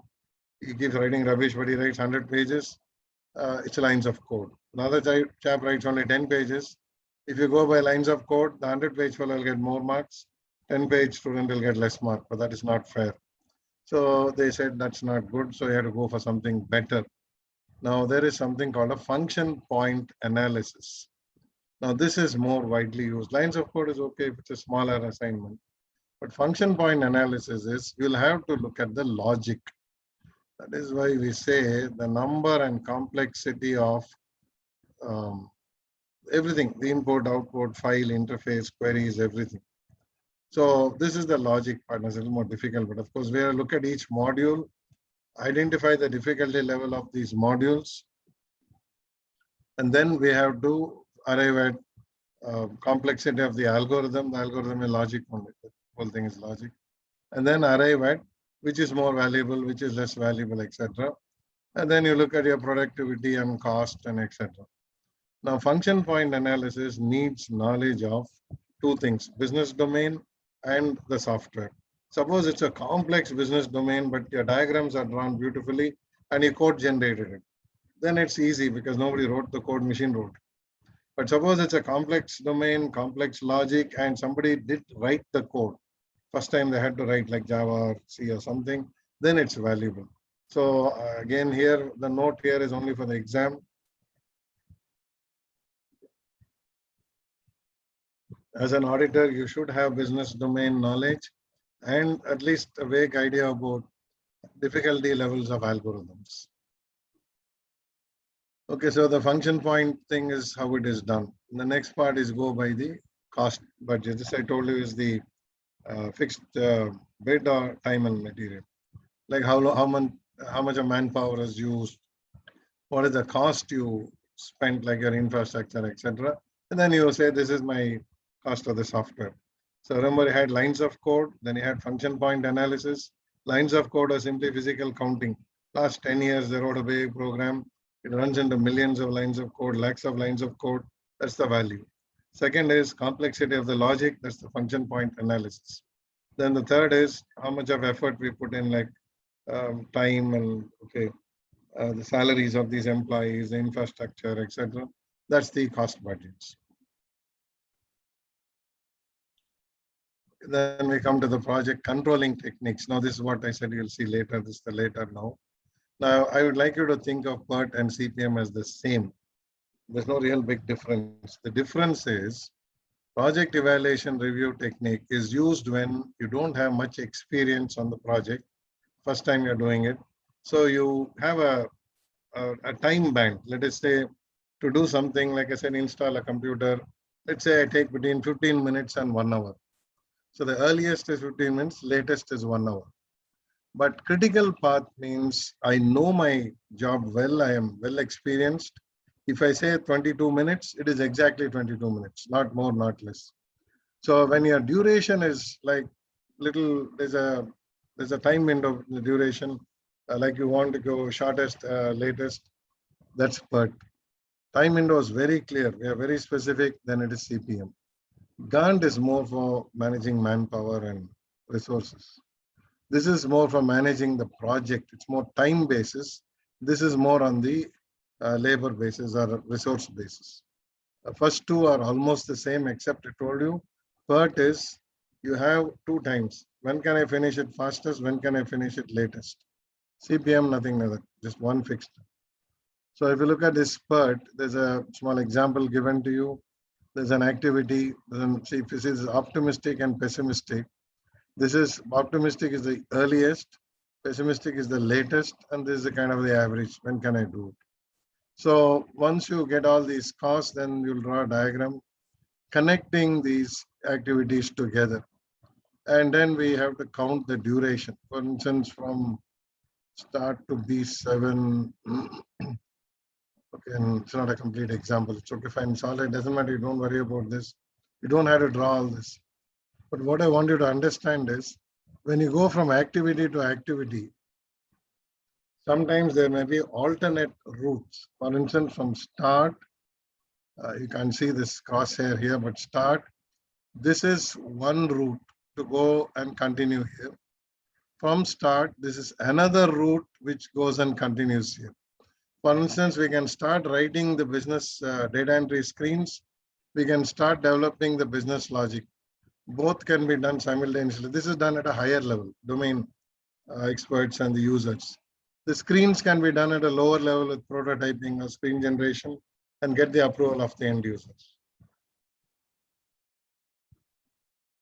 So that's what the alternate routes mean.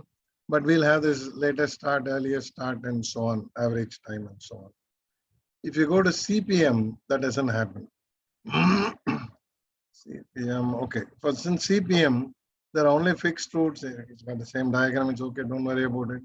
CPM will not have earliest, latest, only fixed time, and alternate routes will be there. And if we can have alternate routes, which means they are overlapping activities, we can carry them out. Okay, what will this give us? It will give us the project duration. In both cases, PERT and the CPM, you will get the project duration. How important is it? It's very important because sometimes you may have a deadline. By April 1st, I have to go live, or I have to get this software up and running. Or the government gives you a deadline. By October 1st, you got to have your some rules, okay, some customs rules or GST rules or something. Or you may have your own internal targets. Like I got to have this new payroll shifted over by within 2 months because I'm getting a new order from somewhere, and that man doesn't trust my attendance. He says I need a app-based attendance. He is also monitoring it. He's giving me some work from a foreign country. He says I got to keep track, otherwise you'll overcharge me. So then it's a time-based thing. If you don't finish, you don't get the order. So those are the kind of problems. Now from this PERT, because a lot of charts are there, and for the exam it's PERT and CPM. Now these are the flow of activities. Now Gantt chart deals with the resources assigned. Normally it's people, but you may also take servers, you may take network lines, you may take outsourced facilities, any resource, whatever you feel is a resource, fine, that's fine. So in the Gantt chart, if you see, you will find that each of these, whatever these lines we have here, they are all relating to, okay, it's 11, it's supposed to be day and month, but it can be time, it can be anything. It tells us how long it will take for us to finish something in terms of resources. So if I say develop prototype, how many people do I need? How quickly can I do it? Somebody leaves in the middle of the assignment, or he shifted to a different assignment.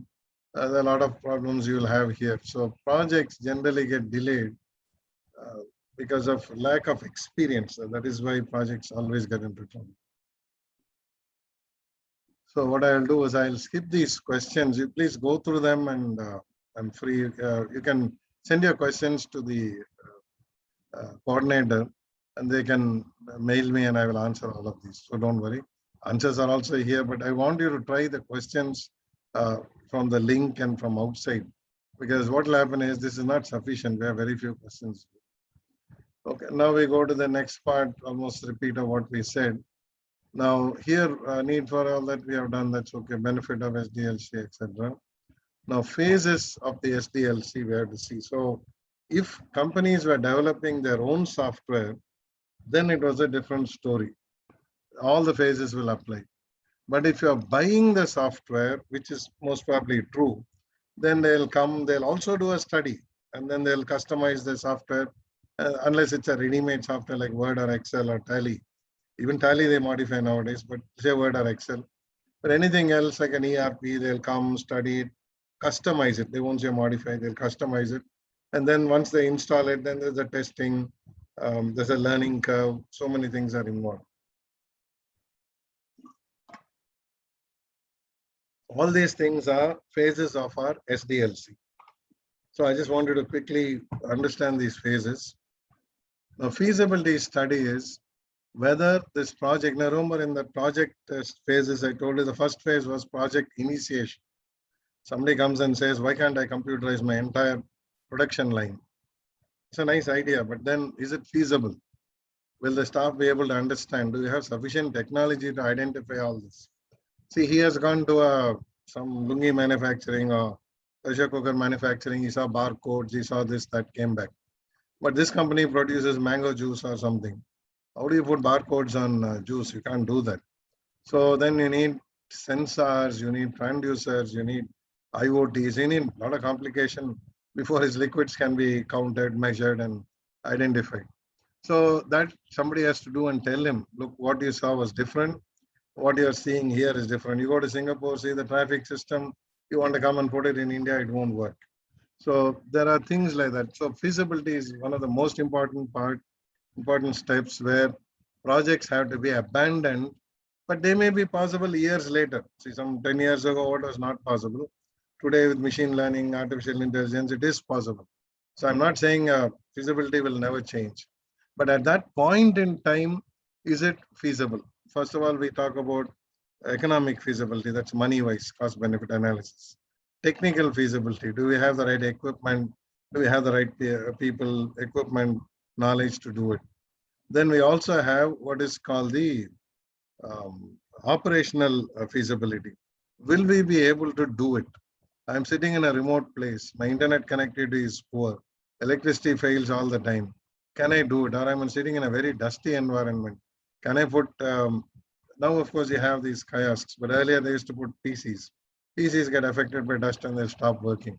So is it possible? So we need economic feasibility, operational feasibility, technical feasibility, and so on. So main thing is it possible? So that's the first step. Now this is an easy step because of course you need knowledgeable people here. So they will definitely sit and they will identify and say yes, possible, or no, not possible, or we have to defer it till technology changes. See, today you're able to watch, your TV can work on the internet. You're watching Netflix, this, that, and so on. But 10 years ago or 15 years ago, even to send an email was a dial-up connection. There's a terrible problem. You couldn't have imagined watching movies. First of all, there are no movies and you couldn't watch them. But today it's feasible. Otherwise it was not. So that's the most important part. Then if it is feasible, or if feasibility is okay, then you start collecting the requirements. Now the requirements is you start studying the system, then the users' requirements, expectations. See, what we do is you don't just collect what they're doing now. You have to make it much better. That's why we use those two words, baseline and best practices. We have to use those two words. So what does the IS auditor do? So he now identifies whoever these affected users are called stakeholders. Okay, then once he identifies them, he has to form team members. Usually what you do is you take the most troublesome fellows in the stakeholders and put them in the team. Like say employees who are resisting, programmers who say not possible. Of course, your feasibility has said it's possible. If they said not possible, you leave it. But there are non-cooperative people, it won't be done, it can't be done. So put them all as team members and make sure they all understand what you're trying to achieve. Now, this is very important. Otherwise, they become negative and a lot of problems arise. Then the next thing is, okay, all these diagrams, etc. are done. Then you start with the actual systems part of it, analysis part of it, where you study the whole process and then you have to make them into diagrams. They're called flowcharts. And then you also must make sure that you are there with everything, like from the minutes of the meetings to all approvals, vendor evaluation, whether requirements of the system or whatever the hardware, software, network, whatever the technical people are saying, whether it's being done correctly. So for instance, many people don't know the difference between a leased line and a DSL line. Now DSL line will say, I'll give you 100 megabits a second, I'll give you 1000 megabits a second, something they'll give 1 GB, etc. But if you go for a E1 or a T1 line, it's called a MPLS line, leased line, it will be 100 megabits. But then you must 100 megabits is dedicated. Whereas on the DSL line, even 1 gigabit is not dedicated. If you're the only user, you'll get 1 gigabit. But if that in that area, he has given that line to 100 houses, you'll have to divide that 1000 by 100, you'll get 10 megabits per second only. So that, of course, your technical people will be there. So when these vendors come, they'll be bluffing you. So the auditor, of course, he has some technical knowledge. It depends on experts also. But he has to make sure that everything is as per the specifications, the systems analysis. This is all the detailed design part of it. The detailed design will be a long story, right from inputs, how the screens look, are there corporate colors to be used, what kinds of functions. In many places, they don't give them keyboards. They give them touch screens, like you've seen them in airports, wheel alignment centers, hospital scan machines, because operators won't know how to use it. You just give them some buttons, let them press and you do it. Voice activated, so many things will be there. So that's why we talk about all these parts of the system, the interfaces, hardware, software, network, program, etc. Now the design is technical. So obviously the people involved in the technical or the design stage will be hardware, software, operating system, network, programmers, and of course the IS auditor. See, to a large extent, in your early audits, you can work with checklists. There are very elaborate checklists. If you go to the internet, try to take the retired ones, they are free. If you want the current ones, they'll ask you money. So the retired ones are good enough. Not necessary for the exam, but just telling in real life. Because these are the businesses which you can look at seriously because others are not interested in this. Okay, once you get this part done, again, the same thing, he has to review all the same. Also the screens and all that, we have got methods which we'll study called prototyping, and RAD and Agile and so on. Then comes the most tedious part of it, which is the development. So what may happen is after the design, you may go in for development in the organization itself, or you may buy a third-party software. Now, if all this has been done, generally, if you have seen an ERP installation, all this will be done by the vendor, not by the team or the auditor. The vendor fellow, what he'll do, he's trying to sell the product. So he'll write all this in such a way that only his product will match this. It is like the supplier writing the tender. But if the organization and the auditor have developed this, then the vendor will have a tough time because you already know what you want. Vendor has to make sure his product meets the requirements, otherwise he's not going to be considered. So that makes a big difference. So the development can be done in-house, you can buy it outside also, it depends. So in the development of the software, we talk about reliability, robustness. Okay, all these are the words we use that I'll come to the testing part, then maybe all this will make sense, but please read it now. But when you go to the testing part, we will definitely work on it. All this efficiency, etc. So this is where we start. If we are writing the programs ourselves, we have to make a choice of coding standards, and coding standards come to us from ANSI, from a lot of people, the IEEE, the EITA, a lot of people give these standards. And of course, it comes from Java, open source forums, and so on. Now, why do we need coding standards? So if somebody wrote a code now, somebody writes some code 10 years from now, if they're following the same standards, the code will look alike. Otherwise, it'll all look different, and patching, it'll be like, half the house is built with cement, the other half is steel. Technology changes, we mix it all up, very difficult. So try to have coding standards. Of course, right now for the exam, just be aware that there are coding standards. That will do. And this is mainly for the programmers. There are two things, one on the syntax and how they structure the code. Second is on the security aspects. Like they should not leave open-ended things, open buffer. Okay, just note that there are two standards, two types of standards. One on the how the code is written, like English, put a full stop, start a new line, new paragraph, like that, something like that for the syntax. The other is, of course, the security part of it, which is like receive input with validation and so on. Then comes the choice of the languages. So we have right from complex languages up to very simple languages like SQL and so on. Or then we have addition support. Of course, Lisp and Prolog are not there now. You'll be using R or Python or something else. COBOL is still used, but you can use C++, etc. Okay, so it's here. Choice of language, what depends on the business you're doing. Some are good at maths, some are good at business logic.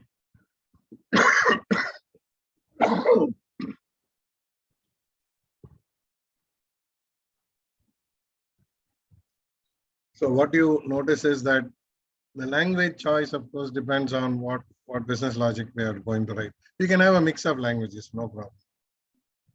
So there's something called client server, so there's no issue. And web-based also. And then once that is done, any software which is developed by the third parties, not by yourself, not by the organization, anything developed by third parties has to be kept safely because of many reasons. One, disputes arise. Second, the software company goes out of business or get absorbed. Then what happens to the code you bought from them? So that is why they have to keep it as a trusted third party. That's called an escrow agency. So that in case of any failure to support this software which you bought, the code will be there somewhere, and some other company took over, or you can hire somebody else. You have to get a court order for them. Then you can take that, the escrow agent will give you that code, and you can continue to support your systems. See, the advantage today is software has become cheaper. So even in our own accounting standards, we have said even SAP is a license. It has to be written off as revenue. So even if you're paying 3 crores a year, they write it off as revenue. End of the day, nobody's bothered. 10 years, 5 years, it works, they throw it out. But think of large users like airports, for instance, banks are unable to throw the CBS out. Whatever CBS they bought, they got stuck with it because basically the vendors, some of them went out of business, some of them sold their service, like 3i Infotech went out of business. This iFlex got sold to some other company, and so many things keep happening. So escrow becomes very important. So first thing we ask when most of these larger ERPs and core banking and those kind of software is, who's your escrow agent? I mean, is it an escrow? What the software fellow does is, a company like Infosys or TCS, they say we have put it in escrow, then you have to take a certificate from them. Because they may be telling the truth, they may be telling lies also, we don't know. So in one case, it turned out to be a lie. It's a large company, but not very large, not a bank. But that company believed the vendor certificate saying it's an escrow. Then vendor got into some trouble. They were not able to get that escrow because there's no escrow. The agreement had got expired long back. This fellow is giving false certificates. So finally they couldn't get the software. Then they had to migrate the entire data and put a new software and run it. You can go to court and all, but say money alone won't solve the problem.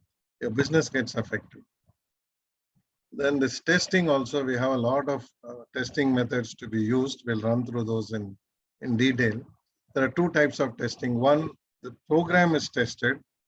Then the other one is actually not really a test. It is more an user acceptance. It is like when you buy clothes, the color, the shape, particularly children and toys, or you go to a restaurant for the food. That is called user acceptance. You're not testing anything, but basically whether you're happy or not happy, what are the changes you'd like to have? Is this easy to use? Is it difficult to use? So those kind of things is what you are looking at. Okay, so we'll come to the testing shortly. Now, when we come to this implementation, which is after your code is developed or you bought it from outside, remember up to the design you did, then the vendor customized it or you wrote the software yourself. Now you have to put it to use.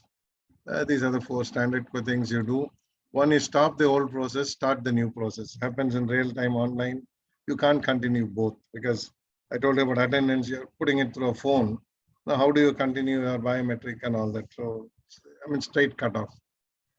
The opposite example is parallel. I'm going straight to 4, parallel, where you run the old system and the new system. It's like having a register and the thumb impression. So both. So if we will run it for some time. If you're happy that the new system is working perfectly, then you discontinue the old system. So cutoff and parallel are the opposites of each other. Now, in between is the suspicious implementation. I don't want to cut off because I'm not sure if it will work if I stop the old system. So what you do is you go in a phased manner. That phased manner means you start with one job, computerize it, make it work. Let's say CRM. Then you go to sales. Then you go to data and so on. A simple example will be between printing hall tickets and mark sheets in an exam. There's always a time difference. So if you computerize your hall tickets first and it fails, exam will get delayed. So what any university will do is they'll computerize the mark sheets first. Because there's no problem, mark sheet is delayed, no problem, only convocation will be delayed. So they'll try the mark sheets first, stabilize everything, then go for the hall ticket printing. So they are going in phases, logical phases. They try the safer phases first or the less critical phases first, more critical phases after the company has matured, understood, staff are, have understood they are cooperative. Then you go for the more complex or critical phases. Pilot run is you develop the entire software, but you don't implement it throughout the organization. Instead, you run it only in limited areas. Let's say you start with a city, for instance. Okay, for instance, you start with, let's say, test marketing only in Bangalore. Only Bangalore will be computerized. If it works, then they'll take it to other cities. Then if it works, then they'll take it to other towns. Then if it works, they'll take it to villages. Now that is a pilot run. So you're testing it. Run it in one place. So it fails, only that one place will fail. So what's the difference between 2 and 3? In 2, you have not computerized completely. You have got only one function or one business process computerized. You run it, satisfy yourself, then go to the next process. In pilot, you have developed the entire system, but you will test it only on limited users and limited data. So between cutoff, where you stop the old system, start the new system, and parallel will keep both of them working. In phased, you develop the software in phases, in business function phases. In pilot, you develop the entire software ready to go, but you still run it only with limited users and limited data. Which one will you choose? It depends. Sometimes there's no choice. I told you in real time, cutoff is very important. In phases, some phases have to be computerized. For instance, custom says, I'll take shipping invoices only via EDI. You don't have a choice. You have to immediately computerize that phase. Pilot, generally, it's your choice. I mean, the company is a risk choice. So even if you take ATMs, they started with cities. If you take high value accounts, I mean, some logic, they'll go for high value accounts first. So something like that. But parallel is very suspicious. Where you have a lot of doubts on your system, they run parallel. But nowadays, generally, you will find cutoff is slowly getting acceptance. Now we come to the, once you have done all this, then you have to continuously monitor the system. That's called maintenance. Maintenance is, of course, not the debugging. That, of course, is done by the software chaps, change management. This is to keep on checking whether the system, the business and the IT are aligned. Wherever there is a gap, that's why they call return on investment. Wherever there's a gap, the auditor will immediately point it out, and then they set right the problems, and it keeps on going all the time. That's why they call it post-implementation audit. This is a continuous audit. Now, this is an assurance function. The post-implementation is an assurance function. Of course, you can do gap analysis and give it. But if you get into remediation, that is how to bridge the gap, then it becomes consulting. But generally for an auditor, maintenance is assurance. But if you get into remediation, which is giving solutions to the gaps, then you have become a consulting person. So it's a consulting assignment. Okay, now we come to some traditional methods of Sdlc and the newer methods of Sdlc. So I want to take up this job. I want to get it done. Remember, I told you there's a feasibility study, then there's a requirement study, then there's the design, the development, implementation, testing, implementation, and then finally the post-implementation. That is actually taken from this waterfall method. That is, you go step by step. Of course, the names will be slightly different. There's a preliminary investigation, requirement analysis, design. If you look at it, it's what I told you, the development and the testing, and finally you run it, and then there's a post-implementation. Go stage by stage by stage. Now this is fine. I mean, it's a traditional method. It was well accepted. But today what happens is it takes too long. So a project may be 3 years, 5 years. Nobody has patience for 3 to 5 years. They want the solution now. So the board of directors say we want to computerize something. Next 6 months or 3 months we want it. So this won't not accepted. Waterfall is like step by each step is complete before you go to the next step. You can't have steps overlapping and so on. So the next method they came out with is called spiral. Now in this spiral method, there's a drawing coming. So what you do is you keep. So it's not the spiral. Just hold on. I'm coming to that. They mixed it up. Okay, the material is fine. I mean, they read the material. It's fine. Let's not worry about the material. But I'll actually next is spiral. Then you go to agile, RAD, and prototyping, and so on. Okay, that's all. Now in the incremental model, what happens is you keep on adding. It's actually a kind of waterfall. But see, once you start at the requirement and go to design, any feedback from the design will again go back to requirement. The arrows at the bottom, but you can take it as the iteration will happen at each stage. Design iteration will be there. Implementation iteration will be there. Testing iteration. When a unit test it fails again, it may go to design, it may go to requirement. So I think drawing a picture is difficult, but any of these steps can again go to an earlier step or many steps earlier. So it's like, it's like somebody cooking is tasting the food continuously. That's what we are talking about here. Every now and then he takes one spoon, puts in his mouth, like he's waiting for the right flavor to come or whatever before he approves it. Now this is a little difficult for big projects. Then it will become out of control and very difficult to manage large projects. So waterfall is okay, but it takes too long. This is incremental is fine for small projects. Functions, it's okay, but not for a full business process. Now we come to the software engineering and re-engineering and reverse engineering. Now see, the re-engineering is you study the business process completely and then you change it. The business process, not the software. Once you change the business process, then you write new software. Now this was originally from Ford. Ford is a large US company, American company. They have Ford Aerospace. They have so many things. Of course, we see their cars here, but they have a lot of departments. So Ford, in their manufacturing, their inventory was going through a lot of steps. The bill will come, then somebody will make an entry. There's a gate pass. What is the usual story we see in companies, factories? Then the re-engineering, okay, the business consulting team said, you don't need all this, just use barcodes. That's how you got the turnaround documents and so many things we got. Now the software re-engineering is the business process is questioned. Do we need so many steps? Can't we do it in 1 or 2 steps? Can be done. I mean, today it is possible. See, in earlier days, the billing section was a critical section in a shop. But today, if you go to any of these chain stores, the persons operating the point of sale terminals are 8th standard and above. I mean, they're not even high school passed. These girls are given training, the girls and boys. Then they come and work as point of sale operators. They just scan the barcode. The machine tells them what to do, they swipe cards, or if there's a cash transaction, the drawer opens and even tells them how much change to give. So where it was a skilled activity at one time, cashier or whatever was a respected post. Today, the point of sale person is like anybody can be trained. So that's the effect of re-engineering. You question processes. You dispute. Do we need to do all this? In fact, that's happening to auditors also because audit roles are also getting automated. So do we need an auditor to come periodically or can the software itself do continuous audit?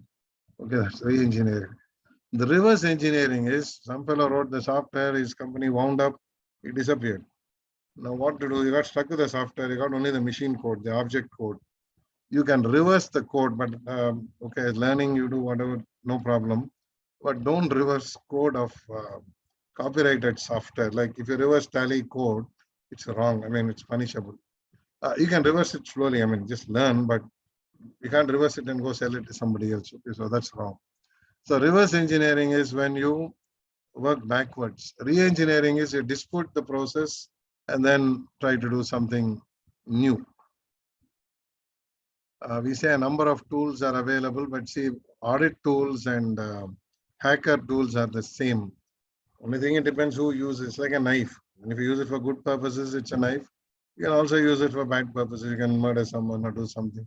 The knife is not the problem. It's what you do with it. So the tools are the same. Hacker, in fact, most of them are developed for hackers. Auditors just pick them up because they're very good tools. So right now you finish off the exam, but after that you can slowly play around with all this.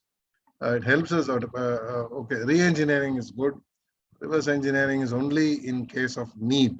It should not be done just to steal intellectual property. Okay, all these processes are subject to re-engineering, and that's what your ERP does.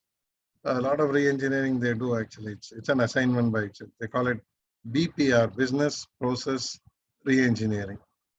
Okay, forward engineering is they recover the design from existing source code. Okay, that is also there. Actually, reverse and forward and re-engineering. Re-engineering is good. I mean, nothing wrong with it. But reverse and forward, you have to be a little careful. It should not be done on copyrighted software. Now, even in your consulting assignments, because of a dispute, your client may say, can you take the source code out of this object code? Just check if the dispute is, I mean, the supplier ran away, that's okay. But if it's a genuine dispute and if you do something, then that you will also be included in that FIR. So a little careful, but you can learn, no harm.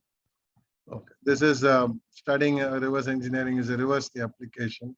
There are tools for this. These are the tools. You compile, you go from source code to object code. You reverse compile or decompile, then executable code will become source code. Use it with caution. Anyway, definitions we know. We also know why you would do it. Okay, this is what I told you. The software license agreements contain clauses where you should not be reverse engineering stuff. Okay, I mean, it's wrong actually. I mean, you know what we're saying. It's like Xeroxing a book. If you do it secretly, it's fine. If you do it openly and sell it, you'll be in trouble. Okay, then we have this object-oriented. This one more thing is I'm exceeding my time. I'll finish up by 11 o'clock. I'll close by 11. This object-oriented, I'll make it as simple as possible. See, an object you can think of as a function. So let us say converting figures to words is a function. It used to be called a subprogram, then called a subroutine. And today we're calling it as an object. So figures to words is a small object, very small object. Let's go for bigger objects. Supposing an object which can actually dial up the head office, check for authentication, connect my line, where I have only a button on my web page, it says connect. On my screen, it says connect. When I click that button, a lot of things happen. That whole code can become an object. So when you write an object to connect branch office to head office, and it's a process, like first dials, then checks the authentication, checks the starts off your VPN or encryption, etc. I can use that same object when I connect from head office to my supplier, or when I connect head office to branch office, same object I can use. So when we reuse the object, it's designed in such a way that you can reuse it again and again. Then it is called object-oriented software development, or if you're writing a program, it's called object-oriented programming. So just think of objects as a segment of code which can be used again and again. Generally, we refer to them as pluggable modules. You can just use it, pass some parameters, you can use it. So the logic is like very generalized, but very complex also. They can be complex. Figures to words is very small. Connecting to a network is complex. But both are objects only. As long as it's reusable in a different context. I can use this in my program 100 times, but I should be able to use it in some other program. Only then I can call it an object. So once this concept of objects and all that came, then it became much more easier because you can actually buy these objects, or in fact in your Windows, the DLLs, the dynamic link libraries, object link OLEs, object embedding. Okay, various, ActiveX is a object. Java applets are objects. So there are a lot of objects, so they can be used for many things. Loan calculator, mortgage calculator comes on your web page. It's an object. You can use it for anything. So anyway, now we need to learn a few terms. Now the first term is the classes. Okay, this is the code you write. Now the code you write is called a class. The object is when this code actually starts running. So that is the instance. Okay, we don't have to go very deep. I'll just make it simple. I write a generalized object and I kept it in the library, tape library or disk library. Program A takes this object, tries to do something with it, fine. When it actually executes it, then it becomes an instance. So that, or if somebody is going to make multiple instances, I think you have virtualization somewhere. It's not in this portion, but you can run multiple instances of the same object. Now we have some things when you write these objects, you can write an abstract object. And then somebody could take that abstract object and put additional logic to it. So when you put additional logic to it, actually they call it polymorphism, but anyway, when you put additional logic to it, then we have this word superclass, which is the first class which we wrote. The person who took that entire logic and added some more logic to it, then it's a subclass. Now both will exist. The subclass will actually extend or inherit the superclass. Superclass will connect us from head office to branch office, okay, it'll connect two locations. But a superclass can connect two locations with encryption. Okay, this is some example I'm giving you. So the superclass can connect two locations. The subclass will not only connect us to two locations because of the superclass logic, but subclass will also add encryption to the connection. So another person may take a subclass out of this subclass, which means he gets the connection logic, he gets the encryption logic, and then he can add a token logic to it. So it can go on like that. So just keep some example in mind. We write a set of logic instructions. Next person takes that, it's called inheritance or extension of the original class. That's a super class.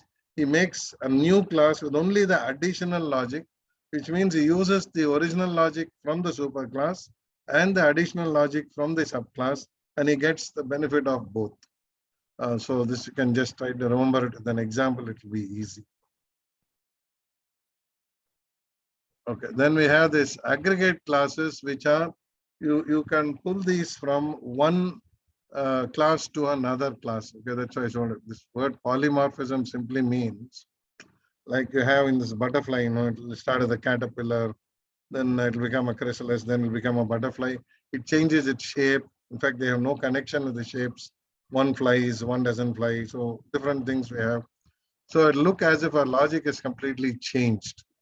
So, I mean, I don't know why we are asked to study this, it doesn't matter, but what we are saying is we can create general classes. Like we can have accounts as a general class, like ledger, subledger, something like that. Now from the specific, I mean, general class accounts, I can start creating subclasses, which are specific types of accounts. Like I can have, so maybe real accounts, nominal accounts, etc. In real accounts, again, I have very specific classes, like I can have bank accounts, asset accounts, and so on, capital under construction, and so on. So this is basically what this polymorphism is, that a superclass shape and an inherited subclass may not even look similar to each other, but you will get all that functionality. Now, this is very important because today code is written that way. So for an IAS auditor, when he tests the code, he needs testing tools. Walkthrough of the code is not sufficient, like olden days COBOL and Fortran, that is not sufficient way to use tools. Then object-oriented, of course, these are all the newer applications. They all use this because, see, today a web page can be developed in minutes, at most half an hour. But it'll have everything. It'll have all the buttons, the JavaScript, the payment gateway, login, everything. But how can he write so much in half an hour? He didn't write it. He just inherited everything from some super classes. Just made use of them. Only that front page with the logo and some content, that's all they created. So when you look at a web application, an e-commerce application, etc., behind that page, everything else is ready-made. So it's already there. Okay, so we'll take that for granted. Now, when you're doing this component-based development, that's an objects we're talking about. Actually, they're called COM-DCOM, component object model and distributed component object model. So we have the in-process clients where they can be called from basically a container means, it's not a container, it's another program that contains all these smaller programs. So when you make a call for some, let's say I want a square root, I want a cube root, I want some small silly things like words to figures. They're all sitting inside, I would call it as a mathematical container, like your functions in Excel. They come under heads, like mathematic function, text function, and so on. Now, if I want a function, I will go to that particular container and ask for the function. So the syntax will be container full stop function. So that's what we mean by this in-process line function. Standalone, of course, these will be, actually they have taken the Excel itself as an example. In fact, Excel can be a standalone program. It can also become a component. Suppose you embed an Excel file in PowerPoint. Every time your Excel data changes, your PowerPoint slide data will also change. So that also you can do. Standalone, you can use it, or you can make it as a component in some other program. It's a fully Microsoft only. PowerPoint is also Microsoft. Then we have server components. Usually, as I told you, these are the distributed component objects. Okay, that's it, DCOM. Okay, basically what it means is this object model actually can go up and down the network. So I can keep it in the server. On requirement, you can deploy it on the client side. So it will come in the network, come to your client side, deploy itself, run. And when you come and log out or exit, it will die. I mean, next time you start again, it will come from the server. If you're playing with the web pages, if you right click and look at JavaScripts, Some of the images will not be in your client. They'll be sitting on the server. They will come only on request. So you cannot actually download and save them. The same thing here. We had in-process client, standalone client, in-process server components, standalone server components. Okay, these are all, you don't have to worry about these. Just remember decom, com, that will do for us right now.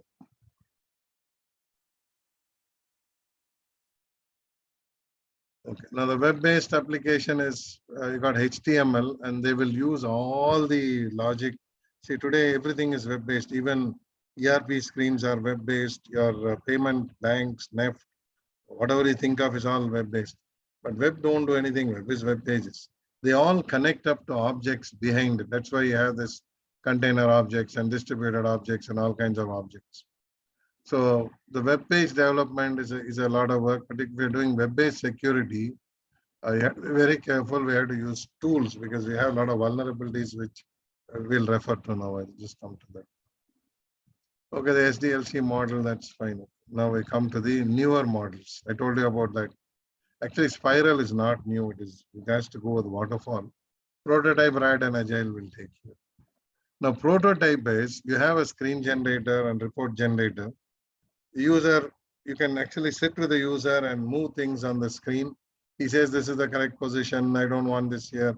I don't want date as MMDD, YY, give me DD, YY. Right in front of him, you can change it. Once you're done and he approves it, its job is over. That's called a prototyping, but you need a software to do all this, and they need prototyping software. So once you have the prototyping software, you can easily run through this. Actually, somebody's asked for sample questions. Sample questions are there in your own material. You can just go to them with the explanation. They are good questions, but that's not enough. That's why I gave you that link also. You need more questions also, I'll give them. No problem. Okay, so why I'm explaining all this is when you go to the questions, the general feedback I get from students is the theory and the question are not connecting up. That's why I'm running through this entire theory, because all the questions will connect up to the study material. What you will get, I don't know. I mean, that's random. So that's why I'm running through this material. There's another way of teaching. You run only through questions and do it, but it takes too long. It takes me a long time to explain, because each question I have to justify what I've told you. The spiral model is a modification of the waterfall, where the phases we are going, the review, the identification of objectives, risk analysis, etc. These will be done on a continuous basis, not like the iterative model. This will be continuous. Any item you pick up will be going round and round and round here. So it's a continuous improvement model. So, but that's why I said it should go along with waterfall. Prototype, of course, is easy. You sit with the user and do it. Rapid application is you have a lot of ready-made objects, because that's why I mentioned all the objects. You got the case tools, you got the GUI generators, you got all kinds of tools here.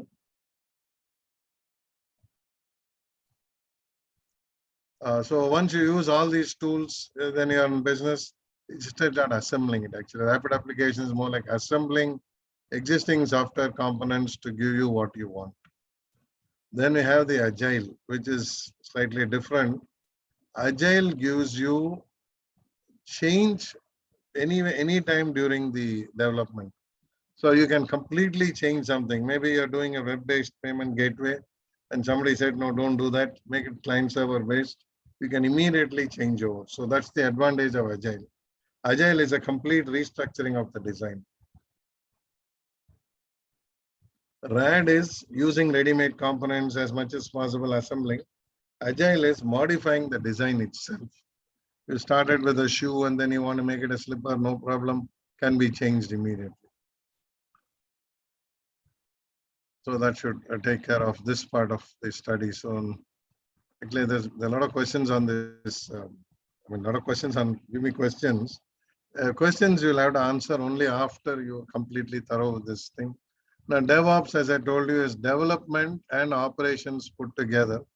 So instead of having an administrator who is doing something, maybe switching on something, switching off something, creating a new table, inserting something, Your code itself will do that. So this actually should go with virtualization, but it's okay. Now what happens here is the code you write in your software will not only be program logic or business logic, but will also be how to run that program, where to run it, what type of a deployment you require.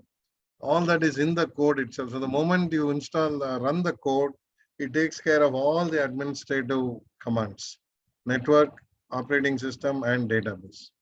You can just believe me that will do for the exam. Also the security also takes care of everything. Okay, now we need to look at the secure SDLC in a quick manner.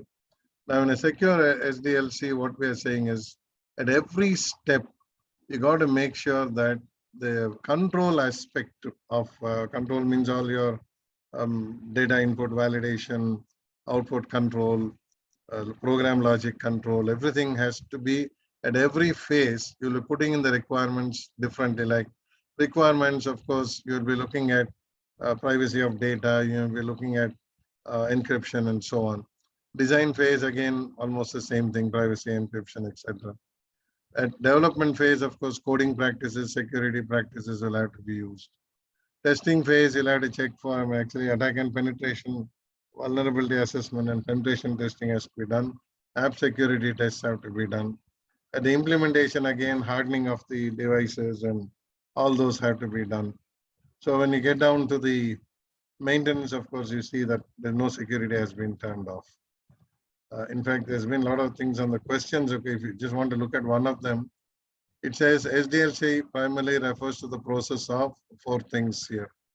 Now, what is I developing something, acquiring upgraded version, redesigning network infrastructure, understanding expectations of business managers from technology.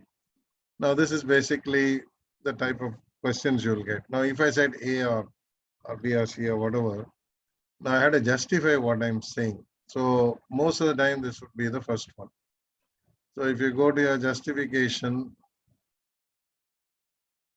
it will say A is the correct answer, but then question is why? Because I already told you what SDLC does.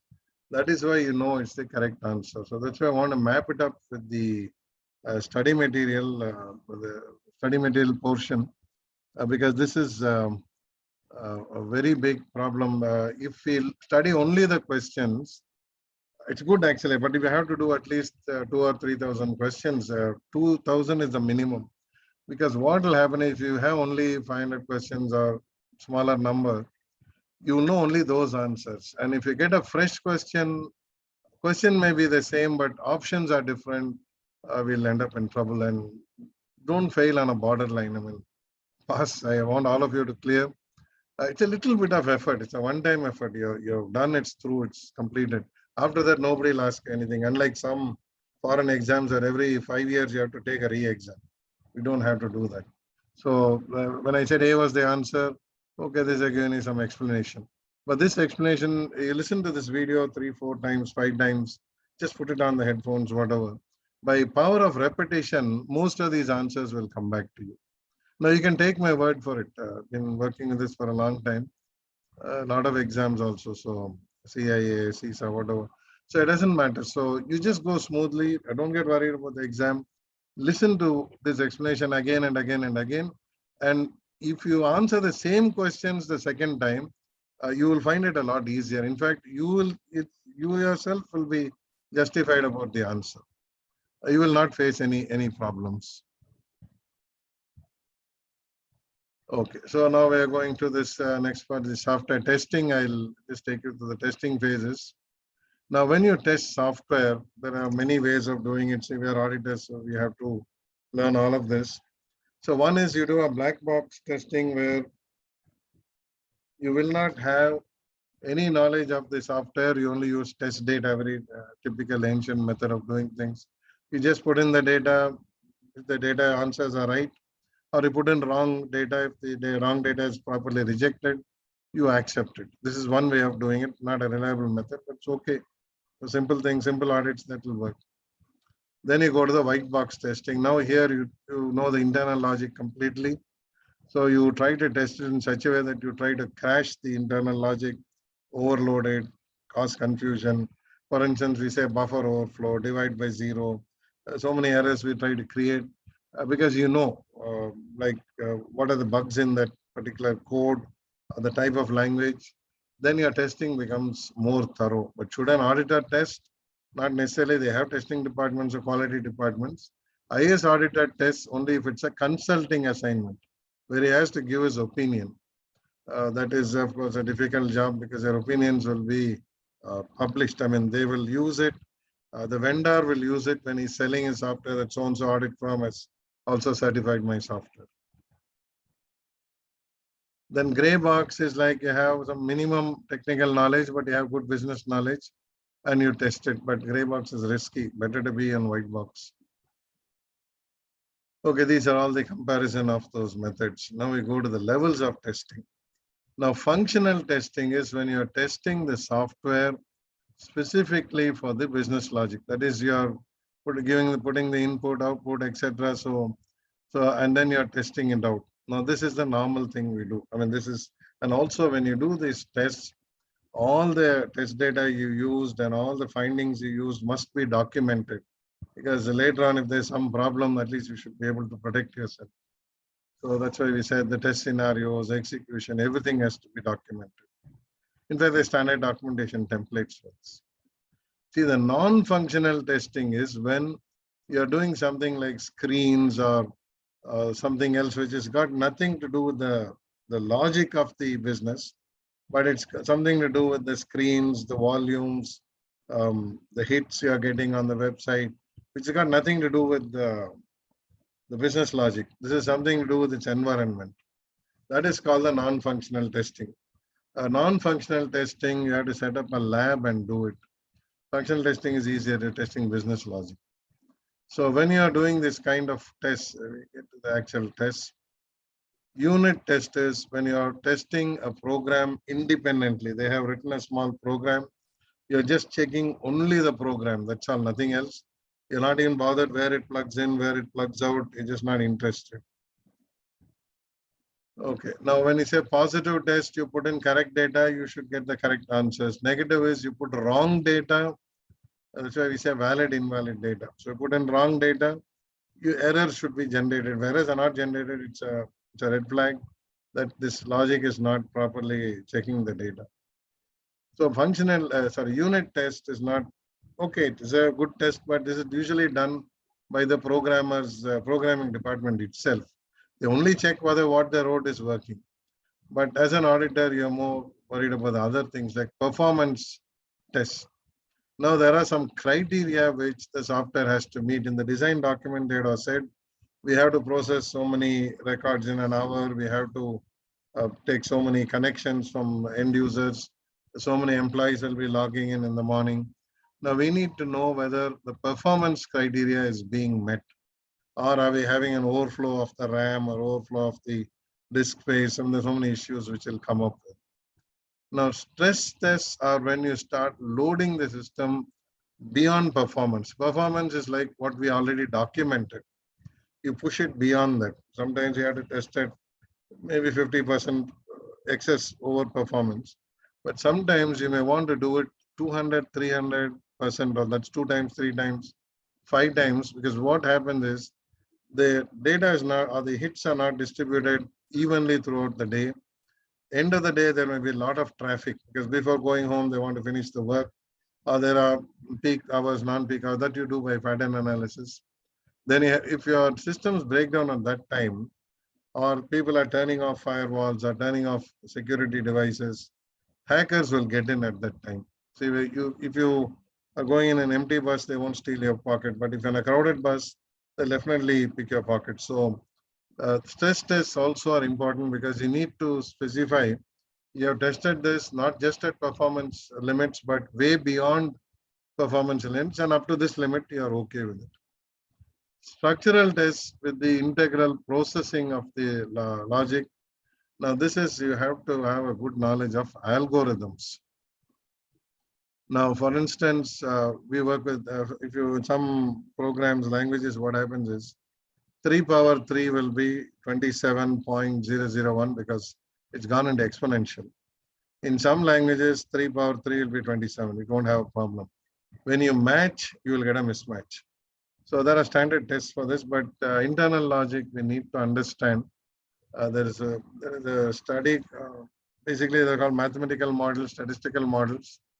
It's a little difficult, but as an auditor, if you're getting into business analytics, probably you'll end up studying statistics. You can definitely do structural tests. Parallel tests are like simulation. You have to re-engineer the same thing in two different systems and then check the outputs and so on. This is very old. Nobody uses it now. Of course, you may get an exam question, but try to work with white box, structural tests, test, so get into the newer areas. Now, static testing is like, just walk through the program, look for syntax errors. Somebody sits along with you or peers, then they go to the program code itself. It's very difficult because today programs can run into lakhs of lines, so very difficult. Then the code inspection, there is a review done with formal checklists. These are what normally IAS auditors generally do, statutory auditors do. Statutory auditors come for IAS audit, this is how they do it. That's why problems start. Okay, load testing is when you have something like a stress testing. You have to load the system, the hardware, the network, everything and check, because thieves, hackers get in only at that time. That is on the load test. Usability, of course, is whether it's serving the purpose.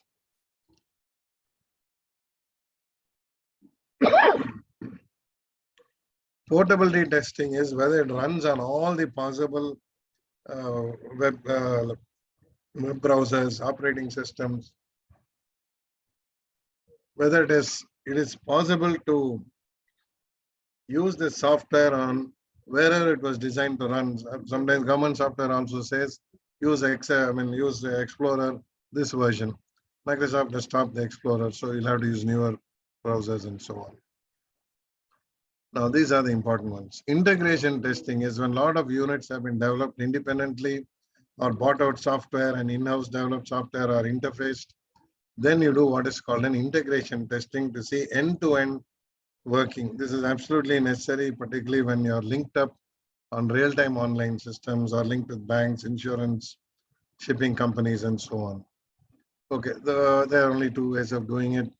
Integration, we do all the unit tests and then start integrating and keep moving it up. Or you let all the integration take place. Just give me a minute.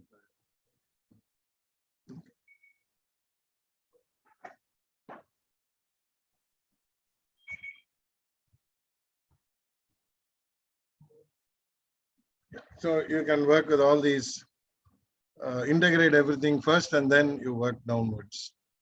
Okay, that's not difficult. Regression testing is you'll have every time you add a new function or module, you'll have to test the entire software again. System testing, of course, you have to, this is like breakdowns, recovery.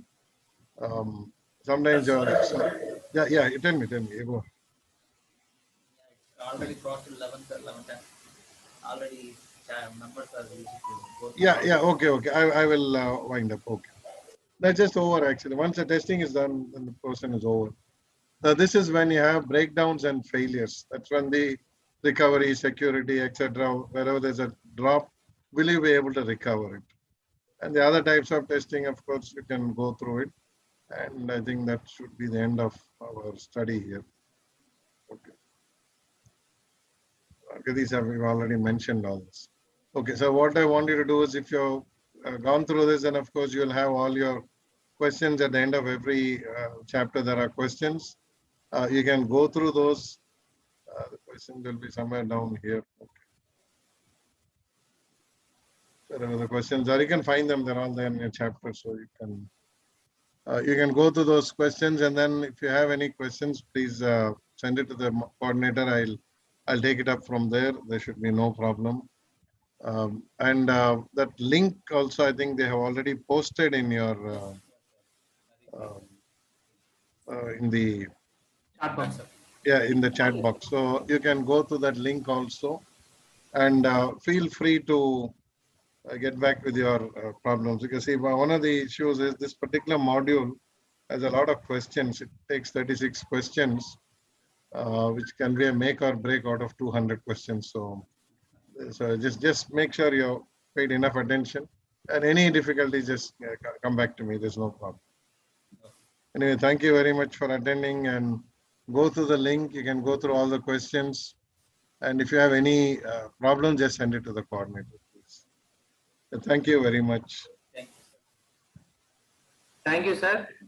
So now I request CS Sujit Jain, Nellore branch chairman, to give his closing remarks. Sir, over to Sujit Jain, sir. Good morning, everyone. First of all, I would like to thank the Guntur branch managing committee for organizing this program, the refresher course on DISA 80, and making our branch, the Nellore branch, a part of this prestigious event. Thank you, sir. And I also thank the faculty for today's session, CA Dr. Paul Jayakar, sir, for taking the session and enlightening the members on the systems acquisition, development, and maintenance part. It is very important module, and an organization needs to thoroughly do this thing to enhance its productivity. I truly believe that this program will help all the members who have attended today in clearing their examination. Myself, I am a DISA passed out, DISA qualified person. So one suggestion I would like to tell them is you need to solve as many questions as possible. So that will help in clearing the examination in one go. So be it this exam or the registered valuer exam or the IRP, you need to solve as many questions as possible. And events like this inspire small and medium branches like us to conduct programs like this on a grand manner. And once again, I thank the Guntur branch managing committee members for making us a part of this prestigious event. Thank you. Thank you, sir. Dear members, we have already uploaded day 1 and day 2 sessions in YouTube, and we have shared to all the people through mail yesterday itself. If anyone not received, we will again share them in WhatsApp group also. Thank you. Again, we will meet tomorrow at 8:20 a.m. in the day 4 session. Thank you. Thank you, everyone. Yeah. Sure, Thank you. Thank you. Thank you, sir. Thank you.